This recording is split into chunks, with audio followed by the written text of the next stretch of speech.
दोस्तों, मैं विजय सैनी आप लोग का हार्दिक स्वागत करता हूं। दोस्तों, आप लोगों ने जो अब तक प्यार दिया है हमारे गेस्ट को सुनने में, और आप लोग गेस्ट हमारे जो आप लोगों को सुनाने में जो एक दूसरे का तालमेल रहा है, मुझे बहुत अच्छा लगा।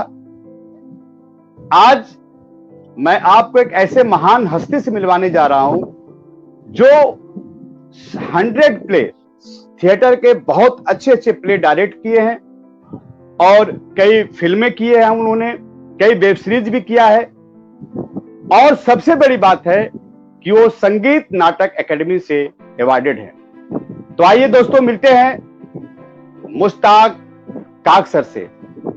नमस्ते सर। नमस्ते, आदाब, सत श्री अकाल सबको। कैसे हैं सर? बस कोरोना और कुछ नहीं कहना। कोरोना में सब लोग परेशान हैं। तो सर, मैं दर्शकों की तरफ से आपसे पहला प्रश्न पूछना चाहूंगा कि आपकी रंग यात्रा क्या रही, तो प्लीज सर उस पर आप प्रकाश डालिए। हाँ, रंग यात्रा बाकी लोगों की तरह ही जैसे होती है। कोई टीवी देखता है, कोई फिल्म देखता है और अभिनेता को देख के कहता है कि मैं भी ऐसा करूंगा जी। तो वैसे ही कुछ शुरू हुआ था, लेकिन टीवी ना मैं टीवी देख पाया ना मैं फिल्म इतनी देख पाया। मैं स्कूल में मुझे सेंटा क्लॉस बनाया गया और मुझे लाल रंग के कपड़े पहनाए गए, सफेद रंग की दाढ़ी लगा दी गई और लोग मुझे सब क्लास पूरा स्कूल मुझे देख रहा। ये on the occasion of Christmas day पे था ये, और सारा स्कूल मुझे देख रहा था और मैं अपने आप में सोच रहा था कि ये लोग मुझे क्यों देख रहे हैं, मुझ में ऐसी क्या बात है, सब मुझे देख रहे हैं। तो मुझे लगा यार कुछ है मुझ में जो लोग देख रहे हैं, मतलब कुछ हो तो कोई देखता है, कुछ ना हो तो कोई नहीं देखता। बिल्कुल बिल्कुल। वहां से एक शुरुआत, और फिर मैं क्रिसमस के ऊपर बाइबल की कहानियों पे नाटक किया करते थे स्कूल टाइम में, वो किया। और फिर मेरी मुलाकात रेडियो स्टेशन में मेरे गुरु स्वर्गीय रतन कलसी जी थे, उनसे हुई और मेरा सफर शुरू हुआ ड्रामे का, थिएटर का, प्रॉपर थिएटर का जो शुरू हुआ एक सफर। और उस सफर में बस मैं चल पड़ा। मेरी पहला नाटक पंजाबी नाटक था और फिर समझ नहीं आई विजय भाई के कहाँ जा रहा था, किस रास्ते से, ऊबड़ खाबड़ जो कुछ भी था, गांव की तरह, वही जो गांव से बच्चा पढ़ने निकलता है, पगडंडियों से घूमता हुआ तो मिडिल स्कूल, हाई सेकेंडरी, ऐसे चलते गए और सफर चलता गया। मैं घर से एक्टर बनने निकला था, तो एक्टर बनते बनते हमारे ग्रुप के जो निर्देशक थे उनका ट्रांसफर हो गया। दोस्तों ने कहा कि तुम प्ले डायरेक्ट करो। मैंने कहा यार मैं प्ले कैसे डायरेक्ट करूंगा, मुझे तो डायरेक्शन का पता ही नहीं है। क्या लगे नहीं, आप शुरू करो यार। तो पहला प्ले जो चुना मैंने वो डॉक्टर शंकर शेष जी का नाटक है आधी रात के बाद, वो चुना। और वो नाटक अगर आप पढ़ो तो आपका मन नहीं करता छोड़ने को। जब मंचन किया गया तो वो नाटक बहुत मतलब कमाल का सुपर हिट फ्लॉप हुआ, बहुत बढ़िया तरीके से फ्लॉप हुआ वो नाटक। और मैं एक्ट भी कर रहा था, डिजाइन भी किया था।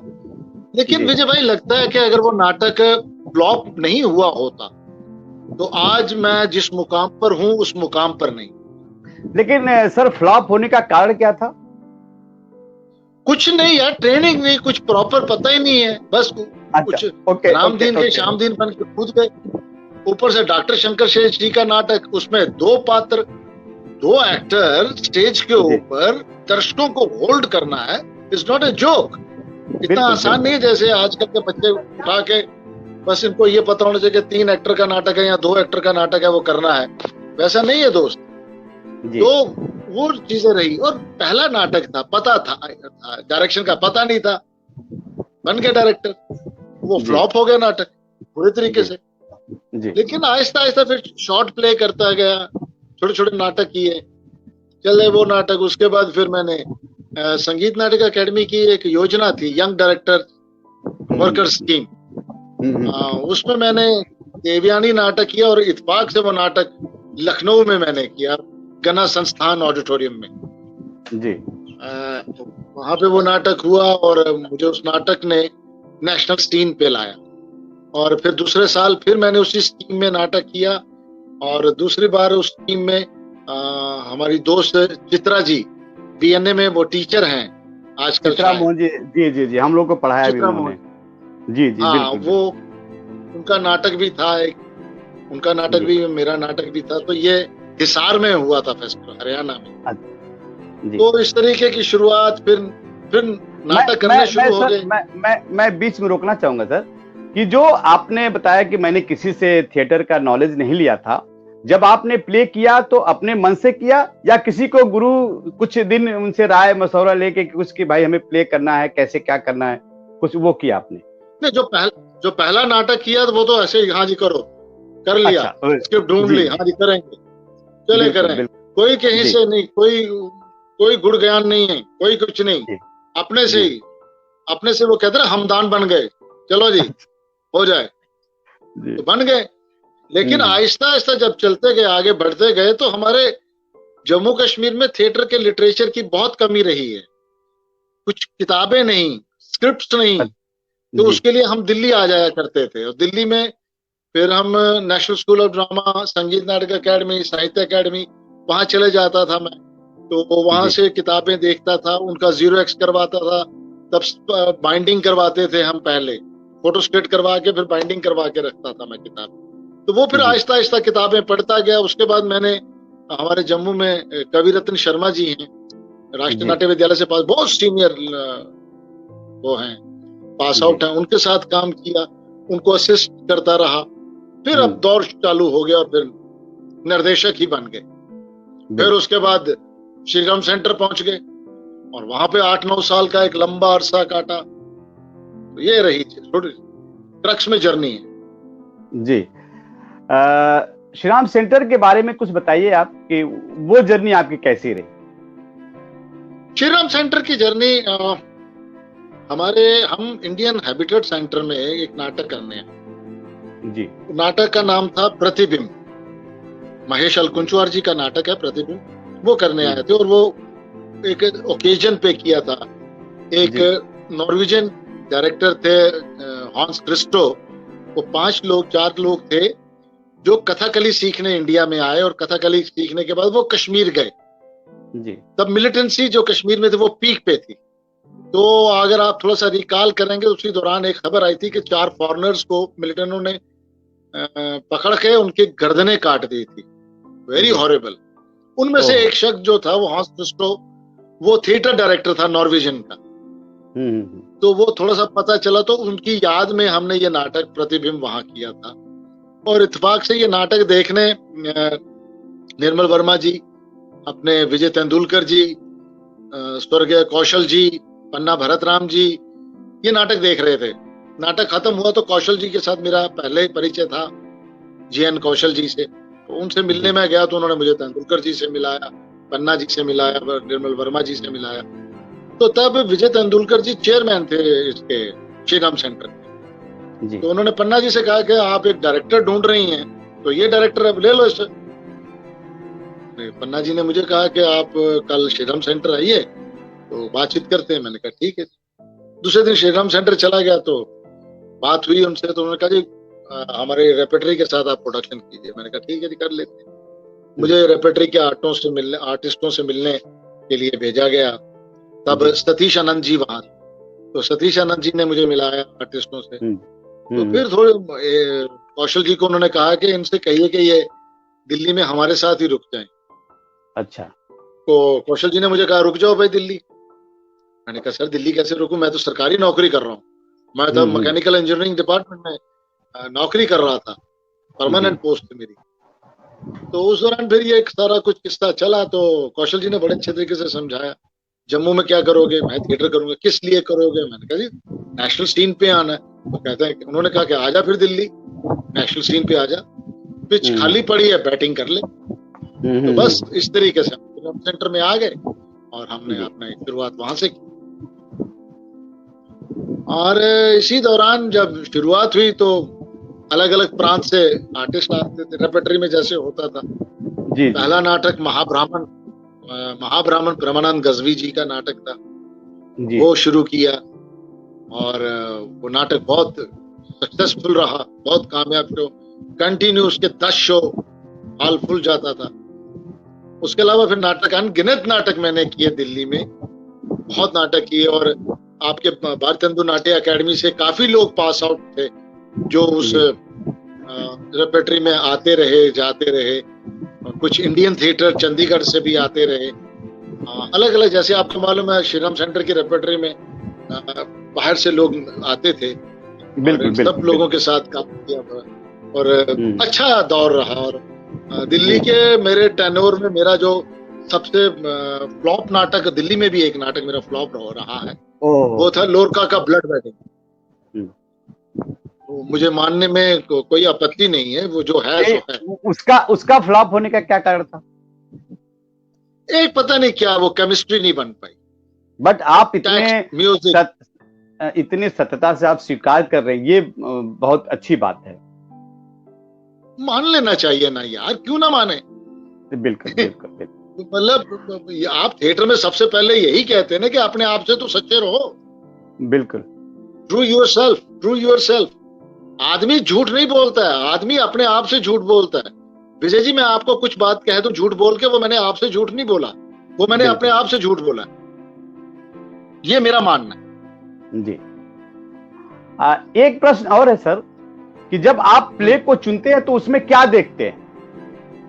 अरे भाई, इसके बारे में लोग, जिन लोगों ने मेरे साथ काम किया है वो हंसते भी हैं जी। मैं स्क्रिप्ट के 2 पन्ने शुरू के पढ़ता हूं, आखिर के 2 पन्ने पढ़ता हूं, तो मतलब जो मेरे बारे में, ये जिन लोगों ने मेरे साथ काम किया, और हथेली पे रखता हूं स्क्रिप्ट और ऐसे तोलता हूं और कहता हूं कि नाटक हिट करो। क्या बात है।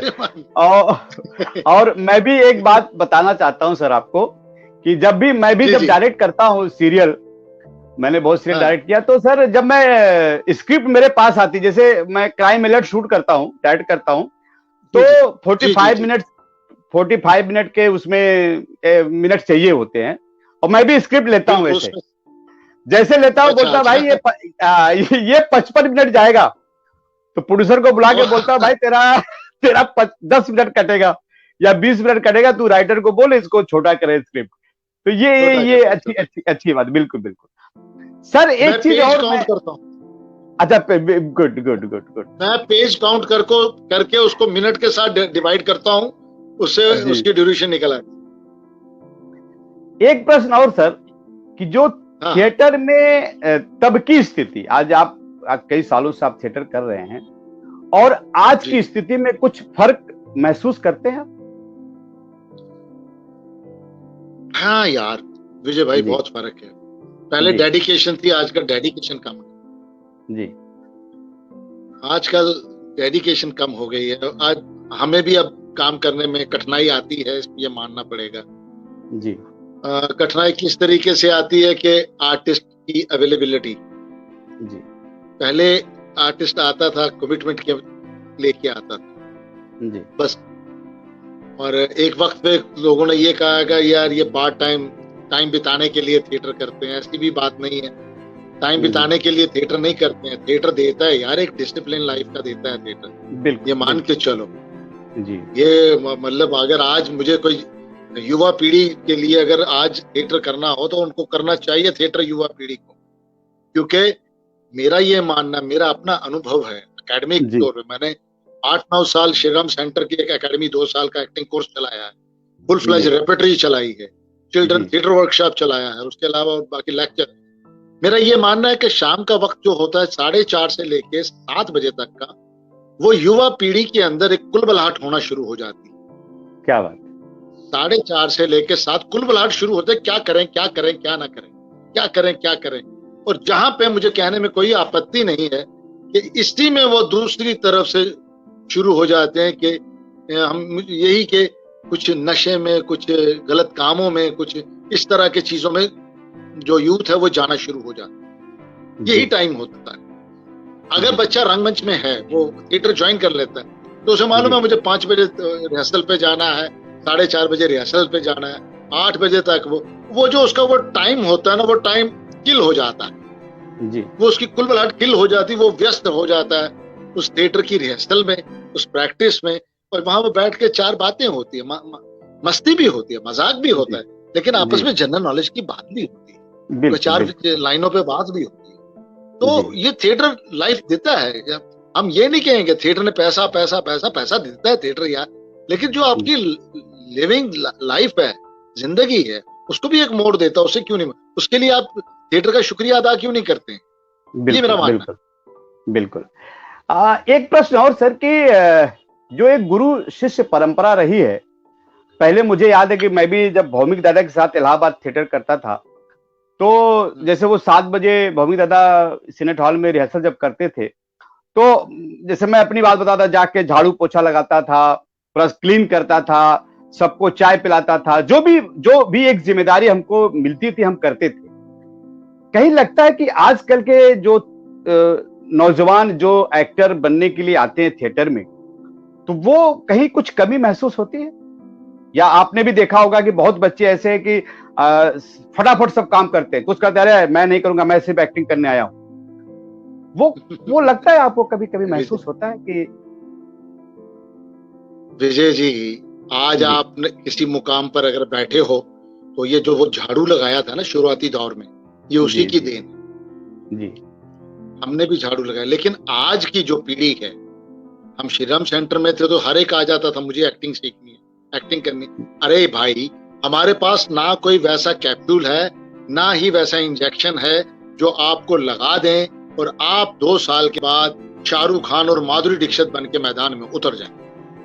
जी। ऐसा नहीं है जी। और जो लोग ये चीजें नहीं करते हैं, शौकिया तौर पे आते हैं, तो उनकी हालत भी वैसी ही होती है। जो आप गुरु शिष्य परंपरा की बात करते हैं, तो वो उन चीजों को लोगों को मिलता भी। कई लोग तो आपको मालूम है डायरेक्ट बॉम्बे पहुंच जाते हैं विदाउट कि कुछ ट्रेनिंग या कुछ थिएटर किए हुए पहुंच जाते हैं। मुझे याद है कि कभी कभी भौमिक दादा बोलते थे, यार विजय, एक बंदा आने वाला है, वो उसको लेके आओ तुम सिनेट हॉल में। और मुझे याद है कि मैं 2-2, 3-3 घंटे खड़ा रहता था। क्यों? क्योंकि दादा ने बोला है कि उसको लेके आओ। और अभी रिस्पॉन्सिबिलिटी बिल्कुल। और अभी जी, आपको महसूस होता है कि अभी हर व्यक्ति बहुत कुछ, जो भी इस लाइन में, इस फील्ड में आना चाहता है, बहुत जल्दी कुछ हर चीज पाना चाह रहा है, चाहे वो मीडिया हो, चाहे थिएटर हो। जी, ये बात तो विजय आपकी बिल्कुल सही है कि वो मतलब वो नहीं चाहता कि मैं नाटक नहीं करूंगा, मैं बस आया, सर आप आ गया और फटाफट। और मैं हमेशा ही बोलता हूं कि आप मुंबई के बजाय दिल्ली हुआ, लखनऊ हुआ, ऐसे जगहों पे थिएटर करके आइए जहां पे पैसे नहीं लगते। मुंबई में तो आपको हर जगह पैसे लगते हैं, लेकिन वो लोग ईमानदारी से सीखते नहीं और आए फटाफट, सर हमको हीरो बना दो। तो वो आप क्या महसूस करते हैं कि ये कहाँ किसकी कमी रह गई? नहीं, हम जब भी किसी से प्रश्न पूछते हैं कि आप थिएटर क्यों करना चाहते हैं, ये जनरल क्वेश्चन है हर एकेडमिक में। मैं थिएटर करना चाहता हूँ और मैं थिएटर करके अपने प्रांत में जाके ये कर दूंगा, आग लगा दूंगा, ये कर दूंगा, वो कर दूंगा। लेकिन मैंने फिर, भैया तेरा टारगेट ये नहीं है, तेरा टारगेट बॉम्बे है, मान जा, ईमानदारी से मान लेना, हमें कोई आपत्ति नहीं है जी।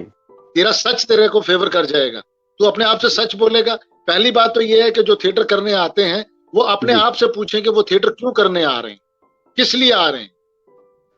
जिस दिन आप अपने प्रश्न का उत्तर खुद दे देंगे, आपको प्रॉब्लम नहीं आएगी। बिल्कुल। आपको फ्रस्ट्रेशन का शिकार आप नहीं बनेंगे जी। मैंने थिएटर चुना अपनी मर्जी से। बिल्कुल। तो वो ये पुरानी चीजें थी, पुराना तौर तरीका जो था थिएटर की ट्रेनिंग का करने का, वो सही है। आजकल तो सरकारी ग्रांटों ने बर्बाद करके रख दिया थिएटर। बिल्कुल कि एक दो प्ले लोग करते हैं और 1-2 प्ले करते हैं और लोग तुरंत अपना ग्रुप बना लेते हैं और झोल झाल में ज्यादा लग जाते हैं। अरे भाई साहब, आजकल तो ग्रांटों में प्ले हो रहे हैं जी।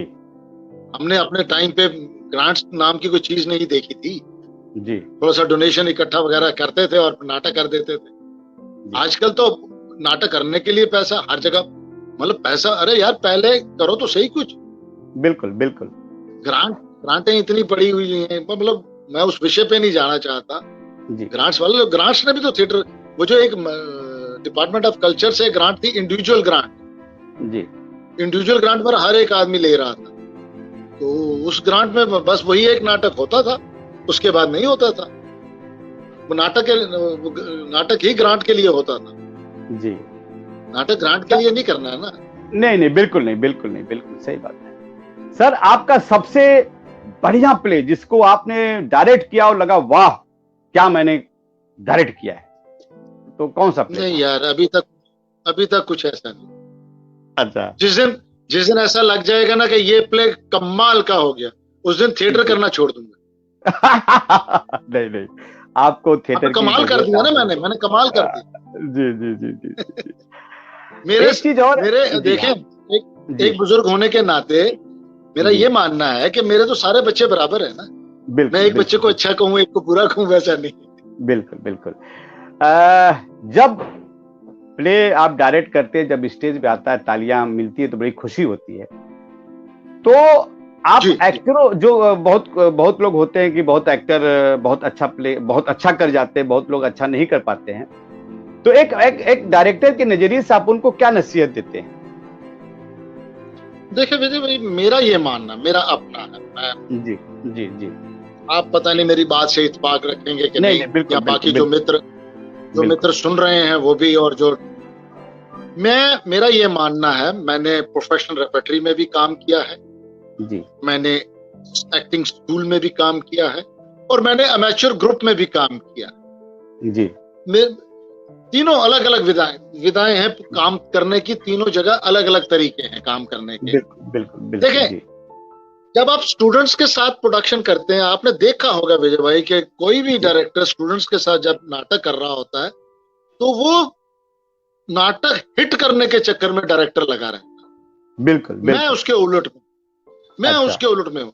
मेरा ये कहना है कि जब स्टूडेंट्स के साथ आप काम कर रहे हैं, प्रोडक्शन कर रहे हैं, तो that process is teacher and students production process. That's not a actor and director production process. जी, एक्टर डायरेक्टर प्रोडक्शन प्रोसेस जो आपका है वो रेपेट्री में है। एक हिंदी अच्छी नहीं बोल सकता लड़का जी, एक हिंदी अच्छी नहीं बोल सकता लड़का, वो स्टूडेंट है। मैं उसको रोल नहीं काटूंगा, मैं उसको रोल दूंगा, वो वैसी ही टेढ़ी तिरछी हिंदी बोले, मुझे कोई आपत्ति नहीं। थिएटर की लैंग्वेज नहीं है जी, ठीक है, वो सीखने आया है। बिल्कुल। जब उसको पता चलेगा, वो नाटक में हिंदी गलत बोलेगा, स्टूडेंट हिंदी गलत बोलेगा, और देखने वाले चार दोस्त उसको बोलेंगे यार तू वो शब्द गलत बोल रहा था, वो तू गलत बोल रहा था, वो तब काम करेगा अपने शब्दों पे। जी, क्लास में आप जितना मर्जी काम करवा लीजिए, उससे वो नहीं करेगा। जी, ये टीचर स्टूडेंट प्रोडक्शन जी। इसमें मेरा जो अनुभव, मैं जब स्टूडेंट्स के साथ काम करता था, मैं ट्रिपल कास्ट करता था। तो कल जो शो करने वाली टीम है उसको पता नहीं होता था कि मेरा को एक्टर कौन है। इस तरह के प्रोसेस में किसी ने काम नहीं किया हुआ है। वो आज शाम को अनाउंस करता था कि कल ये वही है, क्योंकि एक्टर के साथ वो जो फिक्सिंग करते हैं ना, वो नहीं करनी है। तो that word is instant acting. वो प्रोसेस एक्टर तैयार करना है। जब बॉम्बे में आपके पास आते हैं तो वहां स्क्रिप्ट दिया जाता है, तो भाई ये तैयार करो और आ जाओ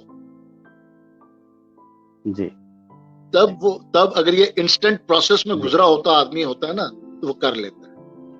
सर और रेपेट्री में, सॉरी, हाँ बिल्कुल, कंटिन्यू सॉरी। हाँ, रेपेट्री में जो आए होते हैं वो प्रोफेशनल एक्टर आए, उनको स्क्रिप्ट दी जाती है और उन्हें कहा जाता है भाई एज ए डायरेक्टर मेरा ये कॉन्सेप्ट है, ये मेरा डिजाइन है, ये मेरा इसमें ये वाला मेथड अप्लाई करना है और ये मुझे चाहिए बस। और वो हुआ, मतलब उसमें ये एक नाटक था, मैं उसका थोड़ा सा बता दूं आपको। योगेश त्रिपाठी जी का नाटक था मुझे अमृता चाहिए, और उसमें काफी लोग थे, भूपेश था, दिनेश था, और भी काफी लोग डीएनए के ये थे, और वो एक लड़की है, मुझे नाम भूल गया उसका, बहुत अच्छी है एक्ट्रेस है वो भी, आजकल वो भोपाल में है, नाम भूल गया। चलो एनीहाउ भूपेश याद करवा देंगे अगर देख रहे हो। हाँ, बिल्कुल। तो वो नाटक कर रहे थे, तो वो नाटक जैसे पढ़ा रेपेट्री में, तो आर्टिस्टों ने कहा कि सर ये नाटक नहीं है, ये नाटक रेपेट्री के लायक नहीं। तो हमने सुनते रहे, तो लास्ट में हमने उनसे कहा कि भैया ये एक असाइनमेंट है साहित्य कला परिषद की, तो ये तो करनी है। तो कहने लगे ठीक है जी करते हैं। हमने कहा करो इम्प्रोवाइज में, तो उसमें एक्टरों ने इम्प्रोवाइज करना शुरू कर दिया। एक्टर बहुत शैतान होता है विजय, वो डायरेक्टर को बेवकूफ बनाता है अपने तरीके से। हम भी बैठ के देखते रहे काला चश्मा, हम काला चश्मा डाल के काला चश्मा डाल के देखते रहे, ऊल जुलूल सी इम्प्रोवाइजेशन होती गई। वो ऊल जुलूल कर रहे थे, मुझे माल मिल रहा था बीच में, मैं रख रहा था। लास्ट में ये हाल मैंने डबल कास्ट कर दी। डबल कास्ट करने के बाद कुछ एक्टरों ने कहा सर अब मैं ये रोल नहीं, मैं क्राउड में खड़ा हूँ। ओके, तो मैंने कहा तुम क्राउड में हो तो तुमने वो इम्प्रोवाइजेशन में वो किया था ना? हाँ। मैंने कहा वो तो कर दे। है सर? मैंने कहा हाँ तू कर दे, तू कर देना। वो करने के बाद ये हुआ कि वो नाटक इतना कामयाब हुआ कि उस लोगों ने खड़े होकर स्टैंडिंग ओवेशन दी। हाँ, दिनेश दादा ने लिखा है प्रीति झा। नहीं, प्रीति झा के नहीं, एक और है जो बीएनए से पास आउट थी। अच्छा, तभी ये हो सकता है, बताएं लोग। ठीक है जी। हाँ, सॉरी, हाँ कंटिन्यू जी। तो ये रेपेटरी का प्रोसेस रहता है। रेपेटरी का तो आप सब कुछ बना के दे देते हैं, एक्टर अपना पूरा एफर्ट लगाता है जी। तो ये स्टूडेंट्स में आपको तैयार करना है उन बच्चों को।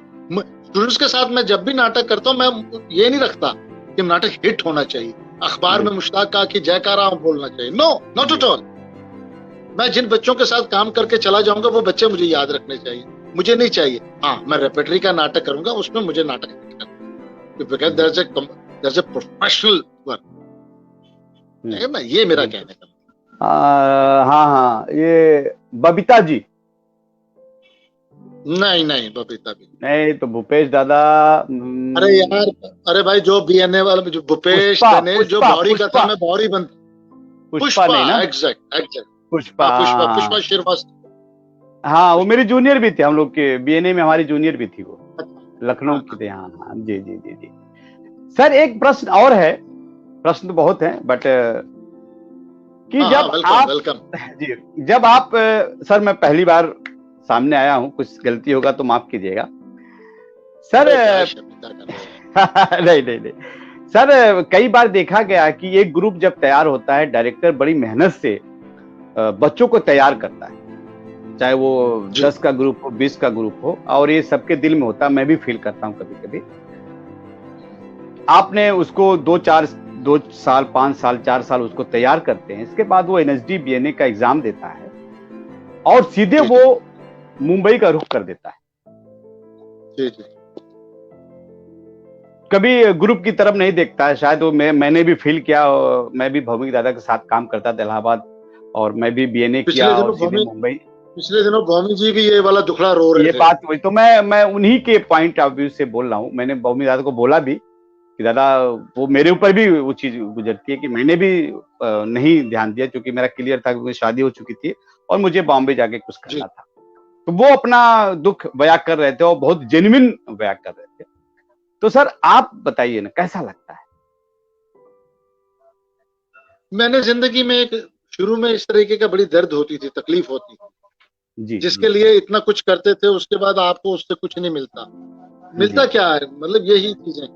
और मैं एक नतीजे पे फिर पहुंच गया। वो नतीजा ये था कि तुम करते जाओ, उम्मीद की इच्छा मत करो जी। बात खत्म, आपको तकलीफ ही नहीं होगी। मैं भूमि भाई को भी यही कहूंगा, आप कब कर दो, आप उम्मीद की इच्छा मत रखिए, आपको तकलीफ ही नहीं होगी। जा बॉम्बे कर ले काम जी। अगर तेरे मुकद्दर में हिट है तो होगा हिट, नहीं तो आएगा वापस। बिल्कुल। एक भोगी भर के बॉम्बे जाती है और एक भोगी भर के बॉम्बे से वापस आती है। कई लोगों का तो ये हाल मैंने देखा है, बॉम्बे गए हैं, काम नहीं मिला, और उसके बाद वापस आने के लिए उनके पास शब्द नहीं होते हैं कि क्या बोल के वापस आए। बिल्कुल, हम वापस आ रहे हैं तो क्यों आ रहे हैं। तो लेकिन एक बार बॉम्बे, मैं तो ये कहूंगा कि हर एक को एक बार बॉम्बे जरूर जाना चाहिए, ताकि उसके एक दिल का मलाल खत्म हो जाएगा। वो इसलिए मलाल खत्म हो जाएगा, तो वो कहता है फिर आदमी के, यार काश मैं बॉम्बे गया होता ना, तो मैं तो ये कर देता, और मैं तो ये कर देता। तो भाई एक बार हो के आ और कर के आ जा, ताकि मलाल ना रहे जिंदगी में कि यार ये कर देता वो कर देता। मैंने फिल्म्स की, मैं बॉम्बे जाके शूट, मैं कभी बॉम्बे नहीं रुका। कई स्टूडेंट्स अपने हैं वहां पे, कई दोस्त हैं, अरे मुश्ताक जी आप तो आपकी गाड़ी चल पड़ी, आप विलन बन गए, ये बन गया, आप रुके। मैंने कहा रहने दो भैया, मेरा अपना एक थिएटर का अंपायर है, मैं उसमें खुश हूँ, मजे मस्ती। हाँ मुझे पता है फिल्म का और मालूम मुझे, मैं अगर मेरा थोपड़ा मेरी लुक कहीं फिट है तो वो मुझे जहां मैं होऊंगा वहां से वो मुझे ले जाएंगे, इसमें कोई दो राय नहीं। आजकल फिल्म का ट्रेंड ही बदल गया हुआ है। आपको जो करेक्टर आप दाएं बाएं के लिए लेते हैं वो लुक पे ले रहे हैं, तो जी आपका मैं लुक मैं काम मैं करता है। मेरा लुक जी मैं उसी पे अभी आ रहा हूँ। आपका अभी थिएटर का ठीक है। अभी सर आपने बीच में फैमिली मैन में बहुत अच्छा रोल किया, आपने कई फिल्मों में भी काम किया, कुछ उसके बारे में बताइए, कैसा रहा अनुभव? आप बता ही रहे थे, कंटिन्यू उसको कर दीजिए। जी सर। हाँ, मैं उसका अनुभव ये है कि फिल्म से मैं बिल्कुल नहीं, मुझे फिल्म में आने का बिल्कुल शुरू से शौक नहीं था। मैं दिल्ली में जब था तो तब भी कोई फिल्म का कहता था, मैंने कहा नहीं, मैं नहीं करता, ये नहीं करता, वो नहीं करता। जी लेकिन अपने अब अजीज कहेंगे तो गलत लगेगा क्योंकि बड़े जी लोग हैं। जी। मुकेश छाबड़ा, हाँ, ये श्रीराम कास्टिंग सेंटर का बहुत बड़े, स्टूडेंट, बहुत बड़े कास्टिंग करते हैं। ठीक है जी ना, इसलिए कहा। जी अब स्टूडेंट कहते जी हुए डर लगता है भाई, है जी ना। जी तो अभिनव अभिमन्यु रे का कास्टिंग कर रहे थे चक दे इंडिया की। जी तो ये मुकेश उनको लेके श्रीराम सेंटर में आए और मेरे से मिलाया कि ये हमारे जी सर हैं, हमारे टीचर हैं, सर हैं। तो अभिमन्यु ने मुझे देखा, लुक देखी, कहने सर आप एक लुक के लिए आए हैं। मैंने कहा नहीं यार जी। अभिमन्यु, मैं नहीं करता ये हाँ, फिल्म, मेरा जॉनर, मुझे नहीं करना, हाँ, मुझे नहीं करना। और मैं कहता जी मैं जी क्राउड में आके खड़ा नहीं होता यार, ऑडिशन देने। जी कहता जी। सब जिस दिन सब चले जाएंगे तब हम आपको बुलाएंगे। और हम्म, मुकेश बहुत स्ट्रेस कर रहा था, पापा जी, मुकेश मेरे साथ पंजाबी में सारी बात करता है, तो पापा जी जी आप जी करो, आप करो, आप करो। मैंने कहा अच्छा जी चल दे, चले गए। लुक टेस्ट हुआ तो वो चक दे इंडिया में नहीं हुआ, क्या वो प्रोडक्शन। उसके बाद एक और फिल्म थी, ये आमिर खान की फिल्म थी, जी। क्या नाम है यार, वो जो बोइंग क्रैश पे था, जहाज क्रैश पे था। हाँ, हाईजैक क्या? नहीं नहीं। नहीं नहीं, अच्छा। जी जी और जी एक जी जी। फिल्म थी वो, उसमें एक अच्छा। छोटा सा रोल था, तो जी वो बाद में कट गया, एडिट हो गया। तो वो भी जी मुकेश का इंसिडेंट था, प्रेशर था। उसके बाद जी फिर जब हाईजैक की कास्टिंग हो रही थी बॉम्बे में, तो वो जो कुणाल शिव दिसानी कोई नई लुक में देखना चाह रहे थे विलन, तो मेरा वही एक ऑडिशन था अभिमन्यु के पास, और मुकेश भी वहीं तब अभिमन्यु को असिस्ट कर रहा था। तो उन्होंने वो लुक दिखाया, तो उन्होंने कहा कहाँ है, उन्होंने कहा दिल्ली में, आ जी सकते हैं बॉम्बे। तो जी मुकेश से पूछा, कहता मैं बात करता हूँ। तो मुकेश का फोन आया कि ऐसे जी। ऐसे पापा जी आप क्या कर, मैं आ जाता हूँ यार बॉम्बे, देखता हूँ क्या है, हम्म, इसी बहाने तुमसे भी मिल। जी तो जी बॉम्बे जी पहुंच गए, लुक टेस्ट हुआ तो हाईजैक फिल्म शुरू हो गई। जी जी और उसके बाद आगे फिल्में करता गया, और उसमें ये मुकेश भी उसमें फिल्म में था। और मुझे जी बहुत तब फख्र महसूस हुआ कि जब हाईजैक में मेरे पास, हमारे ही श्रीराम सेंटर से मेरे साथ के स्टूडेंट जो थे, पास आउट थे कुछ, उस फिल्म जी। में काम कर रहे थे। जगत रावत भी थे, आपके जगत बीएनए राव से दादा पास आउट थे हमारे जगत, हमारे सीनियर। जी जी जी जी जी वो भी थे। तो बहुत मजेदार एक्सपीरियंस रहा, काम रहा। उसके बाद से मैं शूटिंग वो फिल्म करके उसके बाद मैं जम्मू वापस अपने घर, फिर मैं जम्मू बैठा रहा। तो वो एक अच्छा। लुक रिवेल हो चुकी थी मेरी। जी तो वो फिर जब भी किसी फिल्म में ऐसी ऐसी क्या टेररिस्ट बनाना है, आतंकवादी बनाना है, पाकिस्तानी बनाना है, अफगानिस्तानी बनाना है, ये बनाना है, तो पकड़ो मुश्ताक जी को, हाँ मुश्ताक जी ये लाइन है, भेजें, हम भी रिकॉर्ड आपका करके मोबाइल में टिप आपका करके भेज। गेटअप भी बहुत अच्छा लगता है। हाँ वो एक मैंने कहा ना वो विजय, लुक लुक आजकल फिल्म इंडस्ट्री में लुक है। हर लुक बहुत। जो डायरेक्टर है वो एक नया लुक लेना चाहता है। जैसे बिल्कुल ये बिल्कुल। जा फैमिली मैन वाली लुक, तो मुझे जी फोन आया तो कहने लगे आपको आर्मी ऑफिसर का एक करेक्टर है, जी। आईएएस का, वो जो आईएसआई का आपने बनना है। मैंने कहा यार मेरी हाइट ही नहीं है इतनी, मुझे कहाँ तुम आर्मी। कहते सर जो है वही चाहिए। हाँ भाई आप जो और अच्छा काम किया वैभव था आपने, था। बहुत बढ़िया, बहुत बढ़िया काम किया था आपने। रॉ फिल्म थी जो रोमियो अकबर वॉल्टर, जॉन जी इब्राहिम वाली, जी। वो भी ऐसे ही, मतलब काफी चला। वैसे ही मतलब वो जम्मू बैठ के 2-3 फिल्में साल की हो जाती हैं, बढ़िया, बस मस्ती बहुत बढ़िया, बहुत हो बढ़िया, जाती है। बहुत बढ़िया, बहुत बढ़िया, बहुत बढ़िया। सर ये उसके बताइए अलावा आप। अपना हाँ सॉरी सर, हाँ बोलिए बोलिए बोलिए बोलिए। उसके अलावा अपना प्रोडक्शन हाउस है, टेलीविजन के लिए, टीवी के लिए सीरियल बनाता दिल्ली, हूँ। दिल्ली में। डीडी कश्मीर के लिए, डीडी वेरी जम्मू गुड, के वेरी। लिए, और डीडी उर्दू के लिए। वो जी एक अलग सी दुकानदारी है, बहुत बढ़िया, बहुत बढ़िया। भाई पेट भी तो भरना है ना। नहीं नहीं, बहुत जरूरी सर, बहुत जरूरी, बहुत जरूरी। सर जी। ये बताइए, थिएटर और फिल्म और सीरियल में आपको, आप चूंकि बहुत बड़े थिएटर के डायरेक्टर हैं, आपने फिल्में भी इतनी की हैं, आपको विशेष अंतर क्या महसूस होता है? देखें विजय, मुझे वो जैसे एक आम सा फार्मूला है कि थिएटर में लाउडर हो जाता है जी, है ना, जेस्चर पोस्टर जो बड़े आ जाते हैं। अच्छा, फिल्म में जरा, टेलीविजन में कम। सबसे पहली बात यह है कि पहले तो फिल्म और टेलीविजन को डिफाइन करो कि मीडियम, ये मीडियम है क्या है जी, ये मीडियम है क्या है, टेलीविजन क्या मीडियम है और फिल्म क्या मीडियम। टेलीविजन का जो एक्टिंग है वो विदाउट लेग्स है। टीवी के फ्रेम में, जो टीवी के सीरियल का फ्रेम होगा वो विदाउट लेग्स होगा, उसमें टांगे इतनी नहीं आएगी। जो फिल्म का फ्रेम होता है उसमें टांगे आती है। तो ये सादा सा एक फॉर्मूला है मेरा, without leg in television and with leg in film screen. ये मोटा सा एक अंतर है। टेलीविजन के ऊपर आप क्लोजअप पे, टू शॉट्स पे, ओएसएस पे जरा ब्रेकअप ज्यादा बिल्कुल जरा उस पे ब्रेकअप बनता है। आप मास्टर शॉट घुमा घुमा के नहीं ले सकते जी। आप ट्रैक वाली ज्यादा से ज्यादा ट्रैक चला सकते है ना, लेकिन अभी तो इतना प्रेशर फुटेज निकालने का होता है कि डायरेक्टर बेचारा फटाफट करता है काम कि यार चलो जी किसी तरह से क्वालिटी भी निकालो, क्वांटिटी भी निकालो। अब देख लो, उसमें आपको एक्टिंग कहीं देखती है, टीवी में तो एक्टिंग नाम की कोई चीज ही नहीं है। इसीलिए बोला जाता है कि इसीलिए बोला जाता है कि भाई परफेक्ट होके आओ, क्योंकि टीवी में मौका, टाइम किसी के पास नहीं, न डायरेक्टर के पास है, न एक्टर के पास है। और अरे यार, उसमें एक बात और जो मुझे टीवी से गिला है वो ये है कि रात को लड़की सोती है साड़ी पहन के, तो सुबह जब उठती है तो साड़ी वैसे ही क्रीज में, मेकअप वैसे, साड़ी और ज्वेलरी और ये तो है। अच्छा सर, ये बताइए, मैंने टीवी का नेशनल चैनल का जो प्राइवेट चैनल में, एक ही चैनल में काम किया था, और जहां से कभी कोई आया मैंने हाथ जोड़ के माफी मांगी। मैंने कहा वो कंडीशंस होती हैं कि सर आप बॉम्बे में आपका रहने का इंतजाम है कि नहीं है, तो काफी ऑफर्स आई थी, लेकिन मैंने काबुली वाला किया था एपिक चैनल के। वो भी बहुत अच्छा रोल है। उसके बारे में बताइए सर। उसके बारे में उसकी कहानी सिंपल सी ये कहानी है कि उसकी कास्टिंग प्रितोष कर रहा था, प्रितोष गुप्ता। वो वो हमारी रेपेटरी में रहा, श्री राम सेंटर की रेपेटरी में।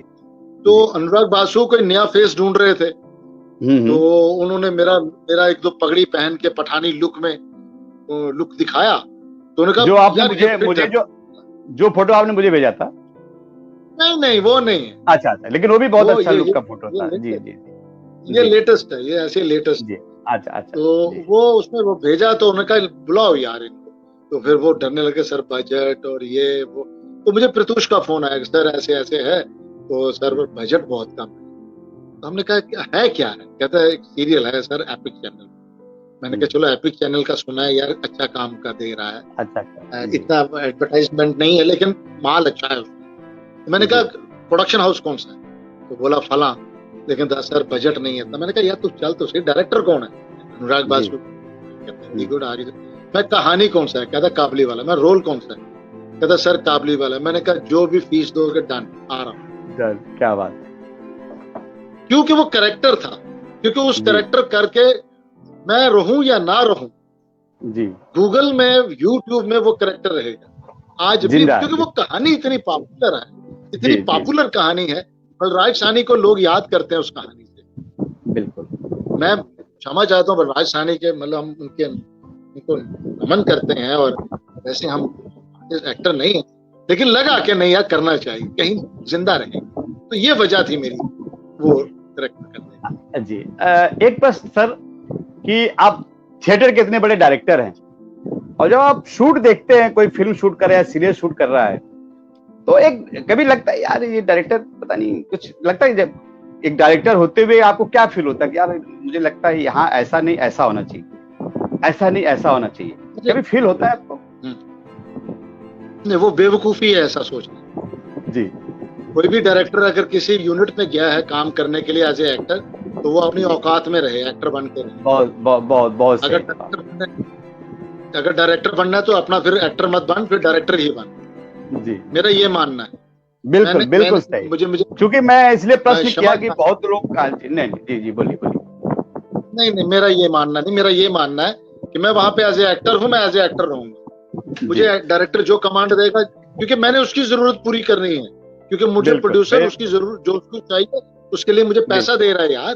मैं बिल्कुल अपनी बिल्कुल डायरेक्टरी नहीं दिखाऊंगा, ना ही मैं अपनी बिल्कुल थ्योरी वहां झाड़ूंगा, ब्रेख्त की एक्टिंग की थ्योरी, स्टेनिस्लैस की ये। अरे यार जब एंट्री लेते हो सब थ्योरी ये भूल जाते हो, तब तब हटी रहती है कि एक लाइन कैसे सीधी निकल जाए यार, वही गनीमत। एक चीज सर ये भी मैं जानना चाहता हूँ कि जैसे समझ आई थिएटर ना? अब मैं आपको एक मिनट इसको भी जी जब मैं बोलिए क्लियर बोलिए। कर लूं एक। हाँ सॉरी अच्छा, सॉरी बोलिए आ, बोलिए बोलिए सर बोलिए। जो जी ये जो जिन लोगों ने मेरे साथ काम किया उनको ये भी पता है कि मैं मेकअप भी अच्छा कर लेता हूँ, मैं कॉस्ट्यूम अरे भी वाह डिजाइन कर लेता हूँ, लेकिन वाह वाह क्या लेकिन मैं बात। जब मेकअप करवा रहा होता हूँ तब मैं मेकअप आर्टिस्ट पे मतलब उसके चरण स्पर्श करके बैठता हूँ, क्योंकि वो मेरे इस खोपड़े को बनाता है, जैसा बनाएगा उसने बनाना, मैं इंटरफेयर नहीं करूंगा। अरे यार यहाँ जी ये लाइन क्यों लगा दी, ये मूछ का बाल इधर क्यों खड़ा कर दिया, मेरी जिम्मेदारी नहीं है। वो मॉनिटर पे डायरेक्टर देखेगा, वो उसे कमांड देगा कि भाई ये प्रॉब्लम है, ये बिल्कुल ठीक करो, ये गलत है। मैं बिल्कुल नहीं बोलूंगा, बिल्कुल कतई नहीं बोलूंगा। मैं एक्टर हूँ, मैं एक्टर बन के रहूंगा, ये मेरा मानना। डायरेक्टर को मैं तब गेट पे छोड़ के चला जाता। जी जी जी। मुझे लगता कि हमने थिएटर भी कवर कर लिया, आपकी फिल्म लाइन भी कवर करे। कुछ आपको लगता है कि कुछ छूट गया जो मैं बताना चाहता हूँ? नहीं यार क्या बताएं, बस सबसे बड़ी बात यह है कि आज सबसे बड़ी ये खुशी होती है कि मैं जिन बच्चों के साथ, जिन दोस्तों के साथ, जिन अजीजों के साथ काम किया है ना, उनसे मुझे बहुत प्यार। जी मैं श्री राम सेंटर का डायरेक्टर भी रहा 8-9 हाँ साल। तो मैं तो जी कभी अपने ऑफिस चैम्बर में नहीं बैठता था, अपनी कुर्सी पे नहीं बैठता था, बाहरी फुटपाथ पे चाय पे, जो लोग होंगे उनको पता है मेरे बारे में, मैं जी फुटपाथ जी पे जी चाय पी रहा होता था। कभी कोई बच्चा आ जी जाता है, सर वो डायरेक्टर साहब से मिलना है। मैं हाँ जी बोलो क्या काम है। जी सर वो ये जी ऐसे जी ऐसे बात है, वो डायरेक्टर साहब। अच्छा तुमने कुछ जी एप्लीकेशन लाई? हाँ सर। मैं दे दो मेरे को, मैं दे दूंगा डायरेक्टर। जी तो ये इस तरीके से मैं रहने चलने वाला। जी रेपेटरी का जब इनका इंटरव्यू होता था, 10 जी बजे रेपेटरी का इंटरव्यू होता था, मैं 8:30 बजे आके बैठ जाता था। इन क्या आर्टिस्टों बात। के बीच में बैठा होता था, इनको पता ही नहीं होता था कि डायरेक्टर यही है। तो इनकी बातें सबकी सुन रहा होता, और वहां पे ही कैलकुलेशन हो जाती थी कि इस बंदा के अंदर क्या है। जी और जब वो नीचे आके देखते थे कि नीचे रेपेटरी में, तो भैया ये डायरेक्टर बैठा हुआ है और ये सवाल पूछे जा रहा है, तो फिर उनको ये याद आता यार ऊपर तो इसके सामने हमने ये बोल दिया था।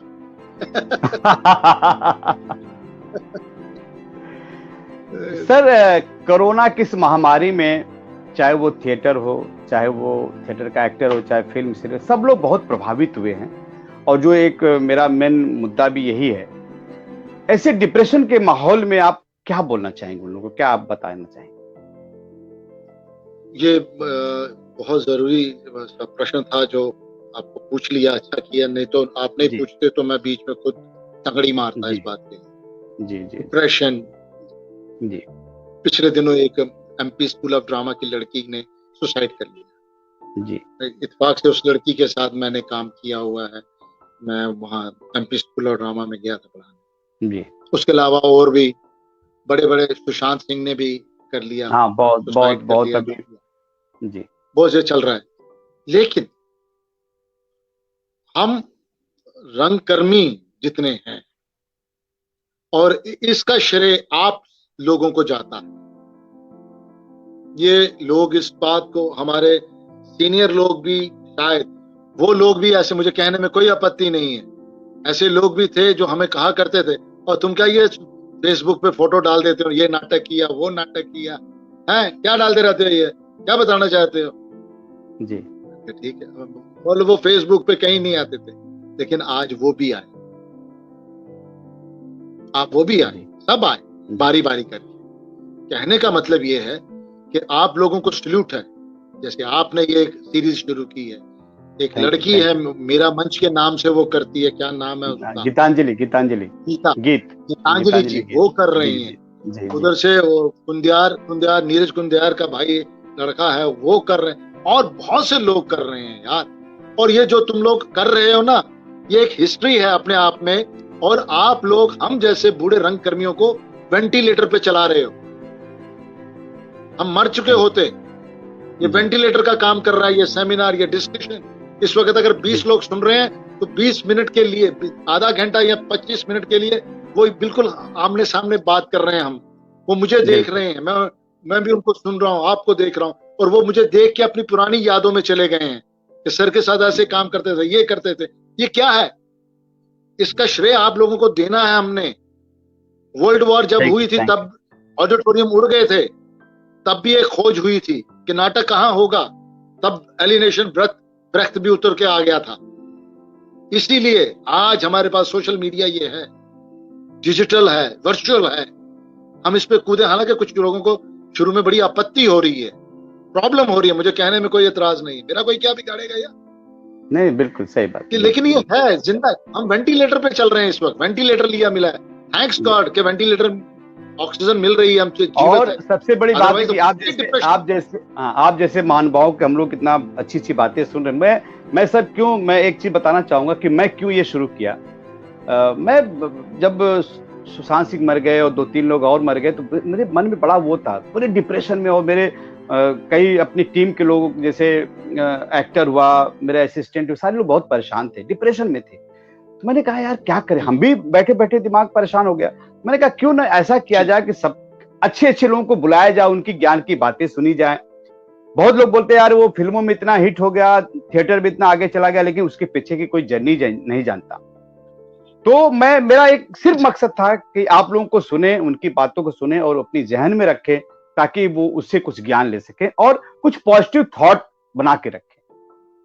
यस देखें ना, आप देखें ऐसे क्या होता है। ये सब जब कोरोना नहीं था तो एक जगह वर्कशॉप हो रही है, वहां 20 लोग हैं, 20 लोगों के लिए 5 लोगों को इनवाइट किया जा रहा है, फ्लाइट से आ रहे हैं, फ्लाइट से जा रहे हैं, उनका रहने का इंतजाम कोई संस्था एफर्ट नहीं कर सकती। जी। लेकिन आज आपको कुछ नहीं इन्वेस्टमेंट करना है यार, तुम्हारा मोबाइल तुम्हारा है ना, तुमने इसमें एक वो कार्ड डलवाया हुआ है और चल रहा है, और बात कर रहे हैं। मुश्ताक को तुम इतनी देर बिठा सकते हो कैसे बात सुनने के लिए? बंसी कौल को बिठाएंगे, रामगोपाल बजाज को बिठाएंगे, मोहन महर्षि को बिठाएंगे, लेकिन आपके साथ लोग आ रहे हैं। आप सब यंग पीढ़ी ने, आप लोगों ने जो ये वर्चुअल शुरू किया हुआ है, मुझे कहने में आपत्ति नहीं है कि हमें एक वेंटिलेटर मिला हुआ है, हम जीवित हैं इससे। मेरी अपनी एक एक्सरसाइज हो जाती है एज ए टीचर। जी। ये तो परसों आपके वहां परसों एक परफॉर्मेंस भी हुई है ना, वो गोविंद ने किया, गोविंद सिंह यादव ने किया, और क्या बहुत बढ़िया, मतलब मजा आ गया, बहुत अच्छा परफॉर्मेंस। सर देखें, मैं कहता हूँ वो एमबीएस जो माना मंच वाला एमबीएस नहीं मिलेगा, लेकिन यार उससे जो स्क्रिप्ट आप पढ़ नहीं सकते, जब आपके पास पढ़ने का टाइम नहीं है, तो आप कम से कम उसको सुन के तो समझ गए ना स्क्रिप्ट क्या है। बिल्कुल बिल्कुल बिल्कुल, एक स्क्रिप्ट तो आप तक पहुंची है। मैं एक मिनट, मैं जेपी सिंह जी को सल्यूट करता हूँ। आए थे जी। जेपी सिंह जी को सल्यूट करता हूँ। क्यों? क्योंकि उन्होंने एक ग्रुप बनाया हुआ है, उस ग्रुप में इतनी स्क्रिप्टें उन्होंने डाली हैं। हाँ, मैं भी ग्रुप में बंदा हो जी, कितनी स्क्रिप्टें मिली हैं यार, बहुत बहुत बहुत बहुत बहुत, बिल्कुल बिल्कुल बिल्कुल। पढ़ो, ऐसे तुम बुक शॉप में जाओगे, कई स्क्रिप्टें बुक शॉप में अवेलेबल नहीं है। जी आप जी। इस कोरोना को हम पॉजिटिव क्यों लें यार? जी, टेक इट, मतलब इसको नेगेटिव क्यों लिया? आई एम सॉरी, नेगेटिव क्यों, पॉजिटिव लेना। मुझे कई जगहों पे कुछ सेशन करने थे, कुछ क्लासेस करनी थी, मुझे पढ़ना पड़ता था। मुझे ये स्क्रिप्टें मिली जेपी को, मतलब जेपी का डेली एक स्क्रिप्ट आ जाता है जेपी जी। बिल्कुल बिल्कुल बिल्कुल बिल्कुल। अब बताओ, घर बैठे आपको स्क्रिप्ट मिल रही है। ऐसे तुम श्रीराम सेंटर आते हो, वहां पे वो बुक शॉप में ढूंढते हो, एनएसटी की बुक शॉप में ढूंढते हो, लेकिन अब आपके पास स्क्रिप्ट आ रही है और कई लोग नहीं पढ़ रहे हैं। बिल्कुल। लेकिन इस कोरोना की महामारी में एक चीज और है, जो हम उसे भी नहीं भूलना चाहिए और उसको मिस नहीं करना चाहिए। हमारी 3 क्लासें हैं Hindustan, upper class, middle class, lower class जी। कुछ बच्चे बॉम्बे में फंसे हुए हैं, कुछ लोग कहीं हैं, हर कोई कहीं। अपर क्लास को कोई प्रॉब्लम नहीं, ठीक, बिल्कुल। लोअर क्लास को भी प्रॉब्लम नहीं है। सरकार के तरफ से 5 किलो आटा, 5 किलो चावल, 1 बोतल तेल की और हल्दी तो मिल गया है। वो लाइन में बाहर आके खड़े हो जाते हैं, उनको मिल जाता है। लेकिन हम मिडिल क्लास में कुछ एक क्लास ऐसी है विजय, बिल्कुल कि हमारे घर में अगर आटा भी खत्म होगा, हम बाहर आके नहीं बोल सकते किसी नहीं को, कहेंगे, बिल्कुल बिल्कुल, फैक्ट फैक्ट नहीं फैक्ट कह सकते। जी। और मेहरबानी करके हम में से लोगों को उन लोगों के जाके दरवाजे खटखटा के देखना चाहिए कि उनके पास कुछ है कि नहीं है, जो बोले नहीं। कहीं ऐसा ना हो कि जिस दिन दरवाजा खोलें तो उनके शव अंदर से मिले हमें, ये हालत भी हो सकती है। बिल्कुल बिल्कुल, बहुत सत्य बात कह रहे हैं सर, बहुत सत्य बात। एक क्लास नहीं बोल सकते, हो सकता है मेरे पास कोई प्रॉब्लम हो, मैं नहीं बोल सकता यार, एक वर्ग है, एक क्लास है। तो बिल्कुल, मेहरबानी उनके दरवाजे भी खटखटा के देख लो कि उसके घर में राशन है कि नहीं। इस पे कोई ध्यान नहीं दे रहा है, और ये इसको माने, ये वर्चुअल जो चल रहा है, डिजिटल चल रहा है, ये हम आर्टिस्टों, तमाम आर्टिस्ट फ्रेटर्निटी के लिए, तमाम आर्टिस्ट फ्रेटर्निटी के लिए ये वर्चुअल जो डिजिटल ये जितना भी है, ये वेंटिलेटर का काम कर रहे हैं। ये मान लो इस बात, सब आ रहे हैं आजकल, सब अपना अपना चलीसा बोल रहे हैं, बहुत अच्छा। हम सुनना चाहते हैं, हम सीखना चाहते हैं। मेरी किसी एकेडमिक से मैं पास आउट नहीं हूँ, मैं किसी एकेडमी से पास आउट नहीं, लेकिन मैंने बड़े लोगों को देखा है, सुना है, उनके डायरेक्टर नोट्स पढ़े, उनके साथ बैठा हूं, उनके प्रोसेस को देखता रहा। तो ऊपर वाले की मेहरबानी से थोड़ा बहुत काम कर रहा हूं। नहीं नहीं, बहुत सर, हमारी इंडस्ट्री में भी बहुत जी, नहीं बहुत अच्छा आपने बोला सर, बहुत दिल की, देखो दिल से बोला आपने। हमारी इंडस्ट्री में सर पता है आपको, आप आज काम करते हैं तो आपको 3 महीने बाद पेमेंट मिलता है। इंडस्ट्री आज 3-4 महीने से खाली बैठी है, सब लोग परेशान हैं, और प्रोडक्शन हाउस प्रोड्यूसर्स के पास पैसे बचे हुए हैं सर, लोग दे नहीं रहे। मैं खुद अपनी बात बता रहा हूं, मेरे 8-8 महीने हो गए अभी पेमेंट नहीं मिले, लेकिन कोई खबर लेने वाले, हम लोगों ने आवाज भी उठाई, कोई सुनने वाला नहीं है। तो वही बात सही बोल रहे हैं कि ऊपर वाले की आवाज सुन रहे हैं, नीचे वाले की आवाज सुन रहे हैं, लेकिन बीच में जो बचा है बेचारा वो फंसा हुआ है, न इधर का है न उधर। हो सकता है विजय, आपको भी इस वक्त जरूरत हो सकती है, बिल्कुल, लेकिन बिल्कुल, आप नहीं बोल सकते। बिल्कुल फैक्ट। मैं एक दोस्त से ऐसे बात कर रहा था, कहता सर क्या बात कर रहे हो, एक बार बोलो, मैं घर में राशन छोड़ जाऊं सर। मैंने कहा नहीं, मैं जनरली एक बात कर रहा हूं, ये फैक्ट है जिसको जुटलाया नहीं जा सकता और इनकार नहीं किया जा सकता। जी सर, एक हमारे और गेस्ट हैं, मैं उनको ज्वाइन करना चाहूंगा। जी जी, लीजिए आप बात करिए। नमस्कार सर। दादा विजय नमस्कार। सर नमस्कार। नमस्कार सर, आपका हमारे प्लेटफॉर्म में स्वागत है दादा। बहुत बहुत धन्यवाद, और बहुत ही खुशी हो रही है सर को यहाँ देखकर, मुश्ताक सर को। सर बहुत स्मार्ट लग रहे हैं आप। शक्ल तो दिखा पुष्पेश, थोड़ा सा और आगे आइए दादा, थोड़ा अच्छा और थोड़ा कैमरा नीचे करिए, आई ले भाई, हाँ ये दिखा, वेरी गुड। ओके। देखिए डायरेक्टर ने बताया एक्टर को कि बेटा चेहरा दिखा, चेहरे का ही सब कुछ कमाल है। ये यहाँ भी नहीं छोड़ेंगे।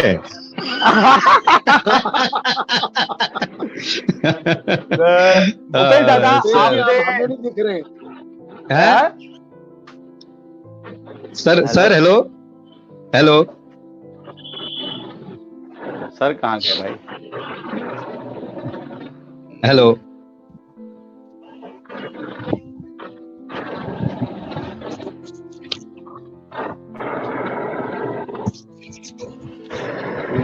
एक मिनट मैं ज्वाइन करा दूं।